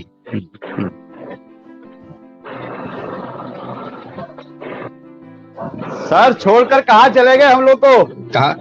वो आ गया भाई, आ गया, कहीं नहीं गया, आ गया। आप सर, आप श्री राम सेंटर रेपेटरी में भी छोड़ के चले गए थे, अब यहाँ भी छोड़ के जा रहे हैं इसे। अरे यार एक दिन तुमने भी तो छोड़ दिया यार। क्या कहा सर, आप कुछ कह रहे थे? हाँ भूपेश दादा, हाँ, आपने मुश्ताक सर के साथ बहुत काम किया जी, तो सर का कुछ बताइए ना, उनके बारे में कुछ बताइए। सर की एक खास बात एज ए डायरेक्टर, ठीक है, तो वो अपने अभिनेता पर बहुत विश्वास करते थे, ट्रस्ट करते थे, और अपना जो उनका जो भी पर्सपेक्टिव होता था नाटक को लेकर के या कैरेक्टर को लेकर के, वो डिस्कस करके छोड़ देते थे। और अगर कहीं फंसता है एक्टर, तो फिर अगर वो उनसे वो बात करता है तो एक ओपन डिस्कशन के लिए हमेशा जो एक वो रहता था, प्लेटफॉर्म खुला रहता था। ठीक है, वो बहुत डायरेक्टर की तरह कम, बहुत दोस्त की तरह से वो हमारे साथ रहते थे, और बाहर के लोगों को देखने से नहीं लगता था कि वो डायरेक्टर हैं या दोस्त हैं। तो उसका परिणाम ये होता था कि हम भी, क्योंकि रेपर्टरी में सभी ट्रेन्ड एक्टर होते हैं और अनुभवी एक्टर होते हैं, उनको पुश करने की जरूरत होती है। वो काम वो बहुत बखूबी करते थे, और कई बार कोई फंसता था, होता है एक्टर जरूरी नहीं है कि हर बार बहुत अच्छा कर जाएगा, और उसको फिर जो गाइडेंस की जो जरूरत पड़ती थी वो बहुत अच्छी तरीके से वो देते थे। और मेरा तो बहुत अच्छा अनुभव रहा है, मुश्ताक सर के बहुत सारे नाटकों में रोल करने को मिला है, मेन रोल करने को मिला है, और बड़े अलग अलग तरीके के अनुभव हुए हैं उनके साथ। नाटकों को लेकर के पूरे देश में हम लोगों ने भ्रमण किया है। ठीक है, कई जगह शोज हुए हैं उनके, यहाँ जम्मू में भी फेस्टिवल हुआ, वहाँ भी शोज हुए। तो दूसरा एक खास बात ये रही कि ऐड करिए उनको। हाँ हाँ हाँ जी। तो और एक खास बात ये कि वो नया नाटक करते थे, मतलब वो अच्छा। कोई भी पुरानी स्क्रिप्ट या जो की हुई है उस पर न ध्यान दे करके वो बिल्कुल नया नाटक उठाते थे, एक नया लेके आते थे कहीं से भी, फिर उसको हम लोग पढ़ते थे, हमारे साथ वो रीडिंग करते थे। और कई बार हम लोग सहमत होते थे, नहीं होते थे, लेकिन सहमत नहीं भी होते थे तो वो कहते थे चलो करते हैं, इसको देखते हैं, अधिक से अधिक क्या होगा, मतलब अच्छा नहीं होगा, लेकिन वो अच्छा होता था क्योंकि वो उसके ऊपर मेहनत भी करते थे। उनका एक, तो मैंने एक चीज देखी, वो एज ए डिजाइनर भी बड़े अच्छे थे। वो बाद में पता चला हमें, क्योंकि जब उनके पर्सनल डायरी वो देखते थे तो वो बड़े स्ट्रेट स्ट्रेचिंग, ये स्केचिंग और ये सब करते थे सेट को लेकर के, और ये तो काफी अपना होमवर्क भी करते थे, बहुत अच्छा लगता था। क्या बात है। उनके साथ। तो सर से कोई प्रश्न हो तो आप पूछ सकते हैं। हाँ, प्रश्न है, सर से प्रश्न है कि हमें तो क्या हुआ कि हम लोग तो एक्टिंग करते रहे, और हमने कहा ये तो हमारे डायरेक्टर हैं, ठीक है, तो अचानक क्या हुआ कि ये भाग गए, फिल्मों की तरफ चले गए इधर उधर, और एक्टर वहीं रह गए, और हम लोग अब डायरेक्शन कर रहे हैं, और ठीक है, तो ये अपना टेलीविजन में और फिल्म्स में एक्टिंग करने लगे धीरे धीरे। तो सर से सवाल है, वो आने दो, उनको पूछते हैं। और दूसरा, विजय, बहुत सारे बेहतरीन नाटक उन दिनों श्री राम सेंटर रेपर्टरी में हुए थे। गधे की आत्मकथा, एक नाटक था दिल्ली 6, दिल्ली 6 बहुत बढ़िया नाटक था। उसकी भी कहानी है, वो सर ने पता नहीं बताई होगी शायद ना, the two gentleman of Verona को, जो पोखरिया जी ने उसको एडप्ट किया था, उन्होंने लिखा था, सर ने उनसे लिखवाया था। बड़ी ये जोड़ी उस समय काफी फेमस हुई थी, मुश्ताक जी की और पोखरिया जी की, राइटर डायरेक्टर की, और हाँ, राइटर डायरेक्टर की, और हम लोग उसमें मेन रोल में हुआ करते थे, तो हम भी इस जोड़ी में कहीं ना कहीं शामिल रहते थे, तो बहुत ही हिट नाटक हुआ था। तो जो मैं कह रहा था विजय कि सर खुद उधर अभिनय उसमें करने लगे। तो मेरा सवाल है सर से, पहला सवाल तो ये है कि श्री राम रेपर्टरी में इतने साल एक सेटअप में, मतलब एक सेटअप ऐसा कि जो बिल्कुल प्लान्ड सेटअप है और सब कुछ है वहाँ पर, सब कुछ अवेलेबल है, और वहाँ एक बहुत बड़ी रिस्पॉन्सिबिलिटी भी थी, लेकिन उस सेटअप में नाटक करने के बाद अचानक फिर वहाँ से जाके वापस अपने जमीन पर, अपनी जड़ों पर जम्मू जाकर के नाटक करना, क्योंकि एक बार क्या होता है कि आप एक प्रोफेशनल रेपर्टरी के साथ इतने साल तक, लंबे अरसे तक, तो वो आदत हो जाती है, तो उसके बाद आप फिर वापस वहाँ जाते हैं और कहीं ना कहीं फिर एक तरीके से वो ग्रुप थिएटर फिर स्टार्ट करते हैं, वो भी एक अच्छे लेवल पे जिसकी काफी चर्चा होती है। तो ये कैसे संभव हुआ सर? ये आपने मतलब कहीं वो आपका जो उतने साल रेपर्टरी में काम करना और एक दिल्ली जैसी जगह में काम करना और वापस फिर अपनी जगह पे जाना जहाँ जिन रूट से आप आए थे, तो उधर फिर दोबारा से एक शुरुआत, वो कैसे, मतलब वो काफी कंफर्टेबल रही या चैलेंजिंग रही, या किस तरीके से वो काम? नहीं भूपेश, उसमें कोई चैलेंज नहीं रहा मेरे लिए। मैं आपसे पहले मैं ये बात बता चुका हूँ कि मुझे मालूम है कौन से प्रोसेस में काम करना है। रेपेट्री में एक्टर डायरेक्टर प्रोडक्शन प्रोसेस होता है, ये आपको भी पता है। और आपने मेरे श्री राम सेंटर में स्टूडेंट्स प्रोडक्शन भी देखी है, और वहाँ पे मैं टीचर और स्टूडेंट्स की तरह प्रोडक्शन प्रोसेस में काम करता था। और ये अमेच्योर ग्रुप्स में जब काम करना होता है तो इसका अलग तरीका है। इसमें जो आ रहा है नाटक करने वो शाम को 5 बजे के बाद ही आ रहा है, वो फुल डे के लिए नहीं आ रहा है। तो नेचुरली अपने आप को उस तरीके से ढाल लेना है। अब मैं दिल्ली से जम्मू जब आया तो मैं फिर वैसा ही हो गया जैसे मैं, अगर मैं उस औरे में रहता, मैं रेपेट्री चीफ हूँ, मैं तो आज मैं जहाँ हूँ वहाँ नहीं होता, मर खप गया होता। इसलिए वक्त के साथ चलो बेटा, और अपने आप को फ्लेक्सिबल रखो। और आपको पता ही है मेरा सेट भी फ्लेक्सिबल होता था, कहीं भी ले चलते थे। तो ये लगा तो ठीक है लगा दो, नहीं लगा तो यार ये कर लो, इधर से ये कर लो, हो गया ना, उसका ऑप्शन देख लेते थे। जी बिल्कुल सर, यही सहजता और यही सरलता और इस तरीके से काम करने का हुनर जो आप में था, वाकई सलाम। एक और सवाल सर आपसे कि इस दौरान आपने लगातार फिल्मों के लिए काम किया और उनमें अभिनय भी किया और अच्छा काम किया और कर भी रहे, तो मतलब कैसा महसूस होता है कि आप अपने आप को इधर की तरफ ज्यादा पाते हैं या इधर थिएटर की तरफ ज्यादा पाते हैं? किस तरह मतलब आपको क्या लगता है कि कहाँ ज्यादा आनंद है और कहाँ ज्यादा मजा है? देखो भूपेश, आनंद तो अपने थिएटर में है, और आपको पता भी है कि मेरा अपना प्रोडक्शन हाउस है, मैं उसका काम भी करता रहता हूँ। तो फिल्म जो है वो मस्ती है मेरी, मिल जाए तो ठीक है, नहीं मिले तो जयराम जी, कोई इतना हार्ड एंड फास्ट नहीं है मेरे लिए। लेकिन थिएटर मेरे हाथ में है, वो मेरी बाबूती है, वो मेरा अंपायर है, उसको मैं इतनी जल्दी गिरने नहीं देता। और ये टेलीविजन का सीरियल करते हैं, ठीक है, पैसा कहाँ से मिलेगा यार? एक अच्छा पैसा मुझे एक रात में दूरदर्शन का लेटर ही अमीर बनाता है। मेरे मतलब मुझे दूरदर्शन क्या, आज एक लेटर आ जाता है आपको 26 एपिसोड कीजिए, 13 एपिसोड कीजिए, तो मैं एक रात में लाखों का मालिक बन गया। ठीक है, फिल्म में काम करता हूँ तो ग्लैमर मिल जाता है बस, लेकिन मस्ती अपनी तो थिएटर में ही होती है भाई। और आपको भूपेश जी पता, मैं थिएटर में भी मेरी स्पीड कम नहीं है, वही स्पीड है जो श्री राम में मैंने रखी होती थी। एक बोर्ड उतरता था, दूसरा बोर्ड चढ़ता था। और तुम लोगों को सुला के एक्टिंग करता रहा, सो जाओ करेंगे सीन बाद में।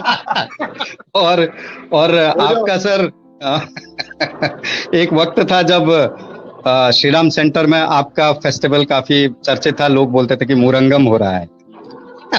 हाँ, नहीं, काक फेस्टिवल है, काक फेस्टिवल, भारंगम की जगह मुरंगम हो रहा है।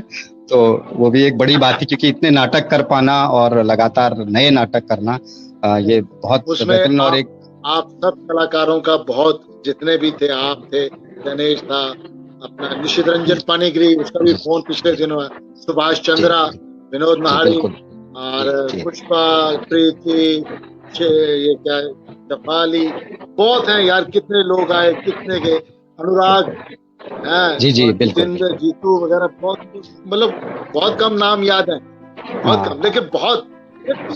भूपेश जी आपको मालूम है टीम वर्क होता था, टीम बनानी पड़ती। जी बिल्कुल बिल्कुल। और मैं आपके साथ आता था, काम करता रहा, 2 घंटे से ज्यादा काम मैं करते नहीं था। उसके बाद तुमको मैं बोल के जाता था, सो जाओ यार, मैं चला। नहीं सर, अच्छा चलो यार, चाय पीते हैं, ऑमलेट खाते हैं। काश सर, एक प्रश्न पूछूंगा आपसे।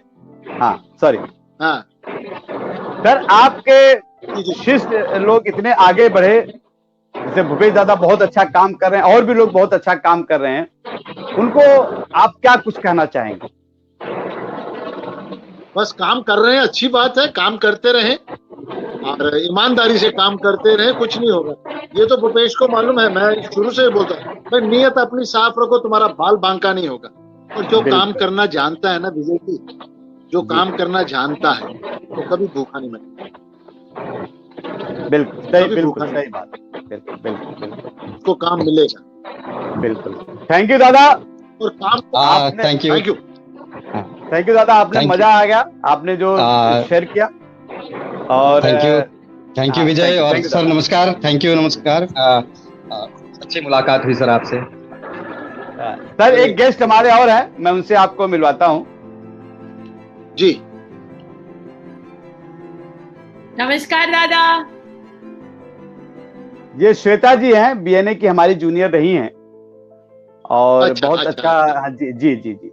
तो श्वेता जी आपका कुछ सवाल हो तो आप पूछ सकती हैं। बहुत सारे। एक तो सर, एक तो फरीद खान जो हमारे सीनियर रहे हैं और विजय दादा के बैचमेट भी रहे हैं, उनका सवाल था कि आपने नाटकों में निर्देशन किया, कभी फिल्मों में निर्देशन करने के बारे में सोचा या नहीं? नहीं नहीं, मैंने नहीं सोचा, मैं क्लियर हूँ, मैंने नहीं करनी। नहीं करता, मैं अपने टीवी सीरियल में, फिल्म में अपना तसल्ली कर लेता हूँ, मुझे नहीं करनी है। मैं क्लियर हूँ। When I said no, that means no. Wow, super. जिंदगी में आप क्लियर होने चाहिए, आप क्लियर होने चाहिए। बिल्कुल बिल्कुल बिल्कुल, करेक्ट। तो फरीदा का तो जवाब फरीदा को मिल गया। दिनेश शर्मा जी बोल रहे हैं आई लव यू, और बहुत बार बोल चुके हैं तो मैं आपको उनका संदेश दे रही हूँ। अरे दिनेश, भूपेश को मालूम है मैं दिनेश को दिनेश बोलता था। ए दिनेश बहुत अच्छे एक्टर है। अरे यार मेरा हमारे सीनियर हैं और बहुत अच्छे एक्टर हैं और बहुत अच्छा काम भी कर रहे हैं और बहुत दिल के बहुत ही अच्छे इंसान भी हैं। जी जी जी जी। मेरा सवाल सर आपसे कि आपने डायरेक्शन, आपने इतने नाटकों में डायरेक्शन दिया है सर, तो जब भी आप स्क्रिप्ट, तो आपने कहा मैं 2 पेज पढ़ता था फिर वजन देखता था, पर आपके दिमाग में एक ड्रीम कास्ट, एक ड्रीम प्ले, वो कौन सा है जिसमें आपकी वो ड्रीम कास्ट हो, ड्रीम प्ले हो, और वो किस तरह का होगा? वो ड्रीम देखो ही नहीं जो ड्रीम ही ना हो। अरे यार, जो आपके पास आए हैं उनको लेके ड्रीम अपना बनाओ ना यार। ऐसे ही हाथ मारते रहो, तभी तो आदमी फ्रस्ट्रेशन का शिकार होता है। बिल्कुल बिल्कुल। तभी तो वो कॉम्प्लेक्स में जाता है, तभी तो डिप्रेशन में आता है। अरे यार, जो तेरे पास है उसको लेके चलना। इसीलिए मैं किया हुआ नाटक नहीं करता था। जो भूपेश जी कह रहे हैं कि मुश्ताक जी नया स्क्रिप्ट ला, मैं हमेशा नया स्क्रिप्ट लाता था और उसमें भी मेरा अपना एक लालच होता था। वो लालच ये होता था, मैं वो भी स्पष्ट कर दूं आपको, कि नया नाटक जब मैं करता था और वो नाटक छपना है, और जब वो नाटक छपेगा तो मेरा नाम लिखा जाएगा उसके ऊपर, मुश्ताक का, और वो किसी लाइब्रेरी में रखा जाएगा। मैं कल रहूं या ना रहूं, आने वाली पीढ़ी उस लाइब्रेरी से कभी वो किताब खोलेगी, निकालेगी, उसमें मेरा नाम लिखा हुआ मिलेगा। नाटक मंच पे हो जाएगा, कोई याद नहीं रखेगा, हो गया चला गया। मैं आषाढ़ का एक दिन मैं करके क्या कर लूंगा, अंधायुग मैं करके क्या कर लूंगा। भाई नया नाटक चैलेंज है, वो लेना, वो कर, हिम्मत है तो नया। इसीलिए तो प्रॉब्लम है, इसीलिए हम हिंदी रंगमंच वाले रोग भी रहे होते हैं कि नया नाटक नहीं मिल रहा। अरे नया नाटक है, नए लोग नाटक लिख रहे हैं, आप कर ही नहीं रहे हैं, आप डर रहे हैं, अनस्क्योर्ड फील करते हैं कि नाटक कहीं फ्लॉप ना हो जाए। ये प्रॉब्लम है। इसलिए नया नाटक अपना करता था मैं। भूपेश को मालूम है, जितने लोगों ने मेरे जितने नाटक आप देखें, नई स्क्रिप्टें थी, और कमाल की है कि स्क्रिप्टें मैंने वहां पे लिखवाई रेपेट्री में बैठ के। गधे की आत्मकथा, अनूप त्रिवेदी ने नाटक लिखा, भूपेश जी ने रोल किया, वहीं बैठे बैठे नाटक लिखा, और उसमें अनुराग मुझे असिस्ट कर रहा था, वो एक्टरों की लिस्ट बना के लिया। सर इसमें तो 85 कैरेक्टर्स हैं सर, ये क्या होगा? तो कोई बात नहीं, रेपेट्री में तो सर 15 लोग हैं, कोई बात नहीं, वो भी हो जाएगा। सर इसकी लोकेशंस इतने हैं, इतने सेट लगने हैं, ये वो भी हो जाएगा। मैं क्लियर होता था पहले ही।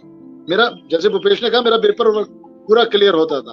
और बाकी भूपेश को मालूम है गधे की आत्मकथा कैसा हिट नाटक गया था। बात एक पेंटिंग लगती थी पीछे बस, और वो नाटक हुआ, और वही 15 लोगों ने 85 कैरेक्टर्स किए थे। तो इसलिए नया नाटक लिखे जा रहे हैं, लेकिन निर्देशक नए लेखकों के नाटक करने से डर रहे हैं। मैंने कहा ना, नाटक हिट करने के चक्कर में होते हैं। जी जी, आपने मेरे दूसरे सवाल का जवाब ऐसे ही दे दिया।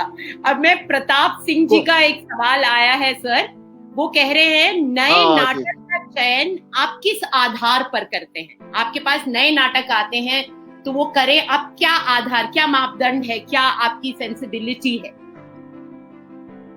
प्रताप जी को पहले तो मेरा नमस्कार।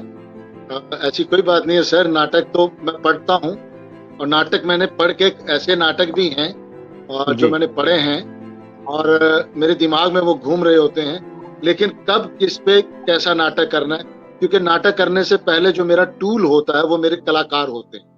उसके बाद मेरा स्पेस कैसा है, जहां मैं जाता हूं वहां पे स्पेस अलग होती है, वहां के कलाकार अलग होते हैं, तो उनको देख के नाटक चुनता हूं कि मेरे ये मेरा टूल है, इस टूल से कौन सा शाहकार बनेगा और इनके लिए कौन सा नाटक ठीक रहेगा। तो नाटक मैंने पढ़े होते थे, मेरे दिमाग में नाटक सारे होते हैं। ऐसी बात नहीं है कि नाटक सारे, सिर्फ ये है कि कौन सा नाटक। मैं उसका उदाहरण प्रताप जी को ये देना चाहता हूँ, मीराकांत जी का नाटक है इहमरिक उनका पहला नाटक है जो उन्होंने, मीराकांत जी ने लिखा। उसके बाद उन्होंने बहुत से नाटक लिखे, भूपेश जी उस चीज के विटनेस हैं। वो उन्होंने मुझे नाटक दिया, मैंने पढ़ा और वो मुझे कई बार फोन करती थी, मुश्ताक जी वो नाटक आपने पढ़ा? मैंने कहा जी मैडम। तो वो नेचुरली लेखक को ये होती है इच्छा कि ये नाटक कब, मतलब मंचन कब आप करेंगे कि नहीं करेंगे। तो वो कहता मैं मीरा जी जब होगा मैं बता दूं। उसके बाद मुझे एक्टिंग बच्चों के साथ वो प्रोडक्शन करना था, तो क्लासिक था, अच्छा था, ये अमेरिका का कंटेंट क्लासिक था, म्यूजिकल था। तो मैंने वो नाटक चुन लिया और नाटक करना शुरू कर दिया बच्चों के साथ। कहने का तात्पर्य प्रताप जी ये है कि नाटक मैंने हर लेखक के पढ़े होते हैं। जैसे जेपी जी ने इतने नाटक भी दे दिए, उसमें से कई नाटक मैंने पढ़े हुए हैं, इसमें कोई दो राय नहीं। और मुझे कोई, जिस लेखक का कोई नाटक मुझे मिलता है मैं वो पढ़ता हूँ और दिमाग में मेरा होता है कि ये नाटक मेरे सामने कौन सा टूल है, क्योंकि उस लेखक का जो वो आइडिया है वो मरना नहीं चाहिए, वो जो कहना चाहता है वो। इसलिए नाटक चेंज करने में कोई ऐसी नहीं है कि मैं उसी राइटर का नाटक करूंगा उसका नहीं करूंगा, ऐसा नहीं है। मैं हर लेखक का नाटक करता हूँ और किया हुआ नाटक भी हो तो वो कर, लेकिन वो देखना यही है कि वो मेरा टूल कैसा है, तो उस टूल को मद्देनजर रख के मैं नाटक का चयन करना शुरू कर देता हूँ। ये है। बहुत बहुत शुक्रिया मुश्ताक सर। एक अनिल रंजन भौमिक जी का सवाल है। मेरे गुरुजी हैं, थिएटर गुरुजी है मेरे। एक मिनट लगता है, हाँ आउट हुए लोग। हाँ एक मिनट जरा, कुछ नेटवर्क का प्रॉब्लम है। सवाल लिख सकते हैं ताकि दादा वो सवाल पूछ लें। आपके पास जो भी सवाल है आप प्लीज चैट बॉक्स में लिख लें उन्हें। प्लीज आकर किसी को सवाल पूछना है तो आप लोग पूछ सकते हैं जी। वेलकम। मेरी एक्चुअली बैटरी डाउन हो गई है, इसलिए मैं दूसरी जगह शिफ्ट, मेरा सेट शिफ्ट हो गया, लोकेशन शिफ्ट है मेरी। कोई नहीं, बहुत अच्छा जी। हाँ सर, अनिल रंजन भौमिक जी का सवाल है आपसे कि जम्मू में रंगमंच की क्या स्थिति है? जम्मू में रंगमंच की क्या स्थिति है? अरे भूमि जी से तो हमारे पे फोन से बात 1-1 घंटा चलती है, 2-2 घंटे बात चलती है। अरे भाई अनिल जी अब क्या बताएं यहाँ जम्मू का। और जैसे एक पॉलिटिकल सिनेरियो है जम्मू कश्मीर का, वो एक अलग सा किस्सा है। कश्मीर में बहुत कम होता है थिएटर, बड़ा नाम मात्र का, क्योंकि वहाँ के हालात को मद्देनजर रख के वो प्रॉब्लम रहती है। लेकिन जो जम्मू में है, जम्मू में नाटक जो है, थिएटर है, वो बहुत सक्रिय तौर पे काम कर, कुछ ग्रुप्स हैं जो एक्टिवली काम करते हैं। बाकी वो सरकारी तंत्र की लिस्ट में बहुत लंबी जटेल है संस्थाओं की कि ये भी काम कर रहा है, वो भी काम कर रहा है जी। तो आजकल कोरोना में तो कुछ नहीं हो पा रहा है। बिल्कुल, बहुत बहुत शुक्रिया सर। और किसी का कोई प्रश्न है? हाँ जी, सवाल अभी किसी और के आए नहीं हैं। ललित सर देख रहे हैं, दिनेश जरा ये भी जरा एक बार पढ़ दो सबका। हाँ जी सर, ललित राजेश त्रिपाठी जी हैं। ये ललित एक मिनट ललित सिंह पोखरिया जी को मैं आज डायरेक्ट जम्मू से कह रहा हूँ, ललित भाई मेरा स्क्रिप्ट लिख दे दोबारा, जो स्क्रिप्ट मैंने आपसे बोला है वो स्क्रिप्ट लिखो। ग्रेट बिल्कुल। आज पकड़े गए हैं। अभी एक प्रोजेक्ट हमारा चल रहा है, मेरा और ललित पोखरिया जी के बीच में एक प्रोजेक्ट चल रहा है जी। सर नए लेखक और श्वेता कोई प्रश्न किसी का? जी सर, मैं देख रही हूँ सर। प्रताप सिंह जी ये कह रहे हैं, सर नए लेखक अपने नाटकों को निर्देशकों तक कैसे पहुंचा सकते हैं? अच्छा प्रश्न, अच्छा प्रश्न। बिल्कुल, कुछ लेखक ऐसे हैं जो ग्रुप में ही होते हैं, ग्रुप में लिखते हैं। अब वो नाटक कैसे पहुंचाएं?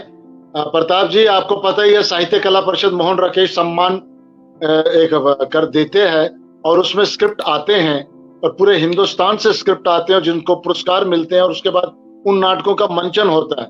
और उन्हीं मंचनों में बहुत से नाटक ऐसे हैं जो आज किसी मुकाम पे हैं और हो रहे हैं। शायद अगर मैं गलत नहीं हूं तो कोर्ट मार्शल भी उसी नाटक, उसी परिस्थिति के, उसी मोहन राकेश सम्मान की एक देन है। शायद असगर बजाज जी का वो जमियानी जिस लाहौर नहीं देखा, शायद वो भी है। और बहुत से ऐसे नाटक हैं जो साहित्य कला परिषद के उस चेन से आए हैं।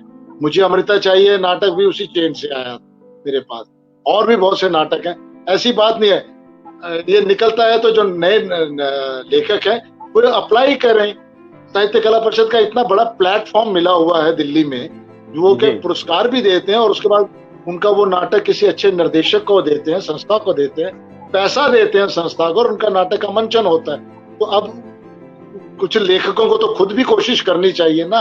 आजकल तो नेट अवेलेबल है, नेट पे इतनी चीजें मिल जाती हैं, पहले तो ढूंढनी पड़ती थी, अब तो मिल जाती हैं। थोड़ी सी हिम्मत करनी है प्रताप जी और कोशिश करें। तो वो एक दुष्यंत की लाइन है, कौन कहता है कि आसमान में सुराख नहीं होता, एक पत्थर तो तबीयत से उछालो यारो। क्या बात, क्या बात। बहुत बहुत शुक्रिया मुश्ताक सर।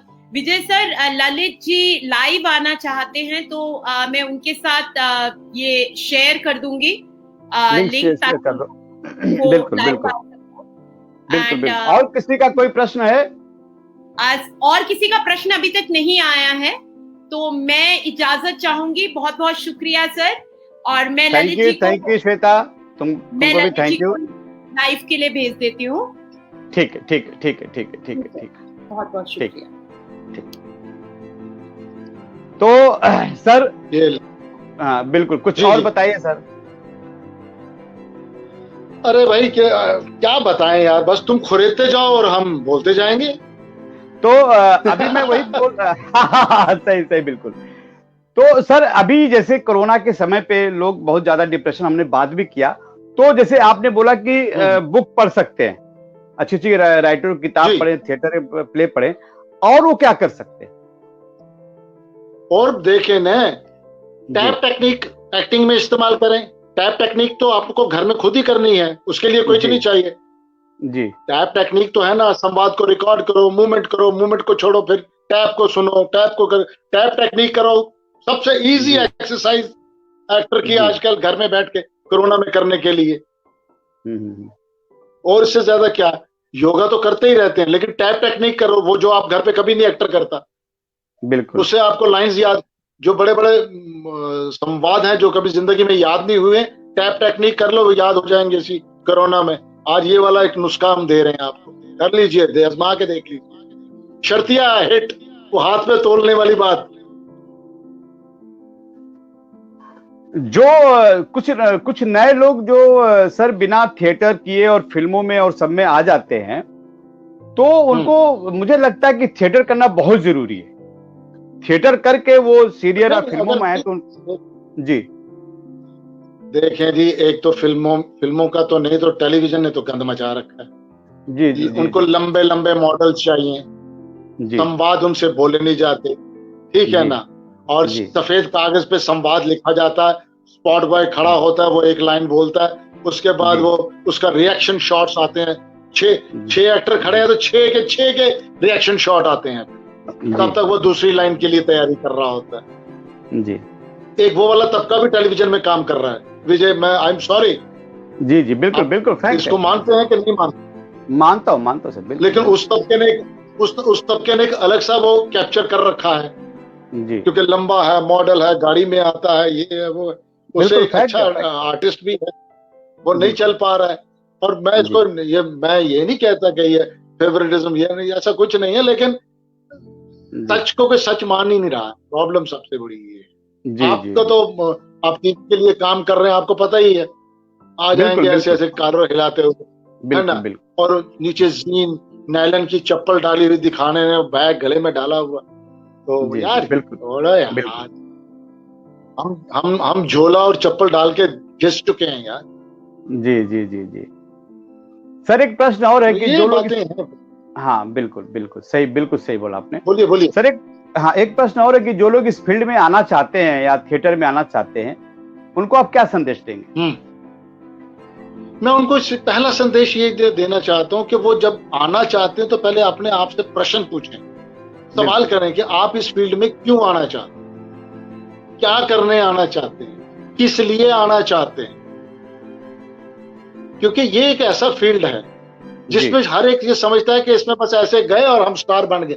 नहीं भाई, जैसे डॉक्टर एमबीबीएस के लिए पढ़ता है, ऐसे एक्टिंग में भी पढ़ना पढ़ता है, 4 किताबें पढ़नी पड़ती हैं। बिल्कुल, चाहे वो गालिब की शायरी क्यों ना हो या फैज अहमद फैज की शायरी क्यों ना हो, पढ़ना है, पढ़ने के बगैर नहीं है जी। और आप उठ के आ जाते हैं, आपको पता ही नहीं होता कि आज हिंदुस्तान के नेशनल पेपर की हेडलाइन न्यूज क्या थी। बिल्कुल, मतलब ऐसा नहीं है थिएटर में। अब आप बीएनए से हैं जो, तो क्या बीएनए में पढ़ाई नहीं होती, 4 किताबें पढ़नी पड़ती है ना। बहुत बिल्कुल बिल्कुल बिल्कुल बिल्कुल है, एनएसडी में पढ़ना पड़ता है, इंडियन थिएटर में पढ़ना पड़ता है। मेरी बेटी ने खुद मास्टर किया हुआ है परफॉर्मिंग आर्ट से, हैदराबाद यूनिवर्सिटी से। मैं आने वाले बच्चों को ये कहता हूं, अगर आपने थिएटर को अपनाना है कि ये थिएटर ही करना है, तो सबसे पहले आप अपने स्थानीय जगह पे थिएटर कीजिए, उसके बाद अपनी ग्रेजुएशन क्लियर कीजिए और उसके बाद किसी यूनिवर्सिटी में मास्टर करने के लिए जाइए, ताकि आपके माता पिता भी खुश हो जाएं कि मेरे बच्चे ने पढ़ाई की हुई है। वो 4 लोगों में बैठ के ये कह सकें मेरे बेटे ने मास्टर किया हुआ है। तो बात अपने, लेकिन तुम अपना एक्टिंग का वो करते रहो, उसमें कोई आपत्ति। लेकिन माँ बाप भी तो कुछ चाहते हैं। जिस माँ बाप ने बच्चे पे इन्वेस्ट किया वो भी तो उम्मीद रखता है बच्चे से। बिल्कुल बिल्कुल बिल्कुल। हमारा एक स्टूडेंट है, मैं आपको एक कमाल का इंसिडेंट बताऊं। हमारा स्टूडेंट है, वो उसका ग्रेजुएशन हो गया, वो थिएटर कर रहा था, उसके पिताजी ने बोला बेटा दुकान पे बैठ जा, हो गया पढ़ाई हो गई, अब दुकान पे बैठ। और बेचारा वो बच्चा परेशान मेरे पास आया, सर ऐसे ऐसे। मैंने कहा तू चाहता क्या? सर मैं एक्टिंग करना चाहता हूँ। मैंने कहा एक काम, घर वालों को बोलो मैं चंडीगढ़ एमए करने जा रहा हूँ, पढ़ाऊंगा। कहता फिर? हाँ, उनको बोलो मैं एमए करने जा रहा हूँ। तो फिर मैं कहा बेटा वो खुश हो जाएंगे कि बच्चा हमारा आगे पढ़ने एमए कर रहा है। एमए बहुत बड़ी चीज है, एमए कर, और वहां जाके एमए ड्रामा डिपार्टमेंट में एडमिशन ले जाके। बिल्कुल। हाँ देखिए विजय, मैं आपको इसमें देखिए, उसने एमए की जी। एमए करने के बाद उसने टाई कंपनी में भी काम किया। टाई कंपनी में 2 साल करने के बाद बॉम्बे भी आ गया वो जी, पहुंच गया बॉम्बे, क्योंकि उसकी लुक, उसकी हाइट वैसे है कि वो बॉम्बे वाला माल है, ठीक है ना जी। लेकिन उसके पेरेंट्स खुश हो गए, बच्चे ने एमए की है, खुश हो गए ना। माँ बाप की भी तो सुननी है, वो दुआएं उन्होंने देनी है भाई। बिल्कुल बिल्कुल बिल्कुल। आज जब पहले ये सुविधाएं नहीं थी, आज है तो इसको अवेल करो। बिल्कुल सही। मेरे पास कितना अनुभव है, काफी अनुभव है। लेकिन विजय, मैं कहीं सरकारी तंत्र में कहीं नौकरी निकलेगी थिएटर के लिए, वहां पे प्रोफेशनल क्वालिफिकेशन पूछी जाएगी। वहां जिसने एमए थिएटर लिखा होगा उसको इंटरव्यू में बुलाएंगे। मुश्ताक के 100 नाटक, ये अवार्ड, ये मुश्ताक को नहीं बुलाएंगे, वहां वो एमए थिएटर वाले को ही बुलाएंगे भाई। फैक्ट। इसलिए मैं आने वाली पीढ़ी को यही कहता हूँ, ग्रेजुएशन करो, अपने प्रांत में थिएटर करो, उसके बाद एमए करो, उसके बाद फिर दबा के जो एक्टिंग करनी है कर लो। मेरा है ये, पता नहीं मैं गलत हूँ कि सही हूँ, पर मुझे लगता है कि मैं सही हूँ। बिल्कुल सही, बहुत बिल्कुल बिल्कुल बिल्कुल बिल्कुल बिल्कुल। आप ये जिंदगी की रियलिटी है। जी जी जी जी। अभी सर ललित सर तो दिख नहीं रहे हैं। प्रताप सिंह ने बोले कि मार्गदर्शन और उत्साहवर्धन, बहुत धन्यवाद। ऐड करें, किसी ने बोला ललित दाग को लाइव ऐड करें, अब कैसे करें? अंशुमान जी, मुश्ताक सर ललित सर के बारे में कुछ बताएं और दिल्ली 6 के बारे में। दिल्ली 6 का एक अनुभव है, बड़ा अच्छा सा। ऐसे बात चल रहे तो हम ललित सिंह पोखरिया जी से मिले। पहले हमने उन्हें दिल्ली बुलाया जी, और बच्चों की वर्कशॉप करने के लिए। तो उस वर्कशॉप में पहले तो मैंने कहा कि इस बंदे को पहले दिल्ली पहुंचाओ। हाँ फिर इससे नाटक का मसला देखें क्या करना। पहले ना दिल्ली पर, अब दिल्ली वो मेरे पास 45 डेज के लिए तो पकड़े गए ना, मेरे पास जाएंगे जी कहाँ, जी ठीक है। तो फिर मैं उनको शुरू हो गया कि ललित जी ऐसे ऐसे ये करना है। तो वो शेक्सपियर का एक स्क्रिप्ट थमा दिया उनको, दिल्ली 6। अच्छा मैंने यार मुशारी ये क्या शेक्सपियर का करना क्या है? मैंने कहा कुछ नहीं करना, बस आपने कागजों के ऊपर कुछ ब्लैक एंड व्हाइट करना है। मुझे क्योंकि मेरे सब नाटक नए नाटक ही रहे, जी जी सारे कहते क्या करना, do something in black and white on pages. Bhupesh को मालूम है कि स्क्रिप्ट ऐसे ही आते हैं मेरे पास लिखे हुए, 5 पेज आ गए तो मैं नाटक बनाता जाऊं। जी जी। तो उन्होंने बच्चों की वर्कशॉप की और उसके बाद वो चले गए। हमने ये नाटक शुरू किया श्री राम सेंटर की रेपर्टरी में। और मैं एक रोक के बताऊंगा कि हमारे गजेंद्र चौहान सर भी देख रहे हैं, उनको भी बहुत बहुत बहुत धन्यवाद सर कि आप हमारे लाइव शो को देख रहे हैं। जी सर, जी कंटिन्यू। 1 मिनट। तो क्या इसको क्या, मैं कहाँ पे था, दिल्ली 6 पे था ना मैं। जी जी जी बिल्कुल बिल्कुल बिल्कुल। तो वो फिर एक वहां पे भूपेश को मालूम है, राजेंद्र नाथ जी ने आके कहा कि ये नाटक बंद करो, ये नाटक फ्लॉप हो जाएगा, ये कुछ और नाटक करो। तो मैंने कहा जी फिर आर्टिस्टों से पूछ लो कौन सा नाटक करना है, जो ये कहेंगे हम कर देंगे। तो हर एक ने कुछ ये करने लगे। ये फिर उस पर एक मीटिंग हुई, राजेंद्र नाथ जी बैठे, ये है उन्होंने, राजेंद्र नाथ जी ने कहा कि नाटक फ्लॉप हो जाएगा मुश्ताक, ये शेक्सपियर के टाइम पे भी ये नाटक नहीं ठीक रहा। फिर लास्ट में हमसे रहा नहीं गया विजय, तो हमने सीधा कहा कि हम कोई चने भटूरे बेचने वाले नहीं है। हमने गले में पट्टा डाला है कि हम निर्देशक है नाटक, है ना। तो नाटक तो हम यही करेंगे, बाकी टीम करेगी हमारी। तो इन सब टीम के सब मेंबरों से पूछा तो कहने ठीक है जी हम करेंगे। तो उन्होंने कहा कि सर, राजेंद्र नाथ जी ने कहा कि भाई अब तुम्हारी जिम्मेदारी है नाटक अगर फ्लॉप हुआ तो सब ने कहा जी कोई बात नहीं, हम देख लेंगे क्या होगा। तो नाटक शुरू हुआ और नाटक जब ओपन हुआ तो एकदम जम पैक ऑडिटोरियम और नाटक एकदम हिट, क्योंकि उसमें पूरी टीम एक जोश में थी। ये क्रेडिट टीम को भी जाता है, खाली निर्देशक को क्रेडिट नहीं जाता। निर्देशक शिप का कैप्टन होता है, उसे पूरी टीम लेके चलनी। और वो नाटक बहुत सक्सेसफुल हुआ। और जिस दिन वो नाटक ओपन हुआ उसी दिन उसके शाम को ही मेरी माता जी का देहांत हो गया और मैं शो कर रहा था। फिर मैं रात को ही वापस जम्मू आ गया था। मेरे पीछे से टीम ने शो किया था और बहुत कामयाब शो उसका रहा। और पोखरिया जी भी आए बाद में इन्होंने, और उसके बाद राजेंद्र नाथ जी ने मुझे आके मुबारकबाद दी, यार बहुत कांग्रेस, अच्छा नाटक हुआ। तो इस तरह दिल्ली 6, तो वहां पे तो ये लिखना, अखबारों में तो ये लिख दिया था कि शेक्सपियर इन चांदनी जी। तो उसके बाद दिल्ली 6 फिल्म बनी। तो कई लोगों ने कहा कि भाई ये टाइटल तो तुम्हारा है, ये तुम्हारा राइट बनता है, तो तुम कोर्ट केस करो। मैंने कहा यार क्या कोर्ट केस करना, ठीक है यार मैंने नाटक कर लिया जयराम जी, चलो आगे।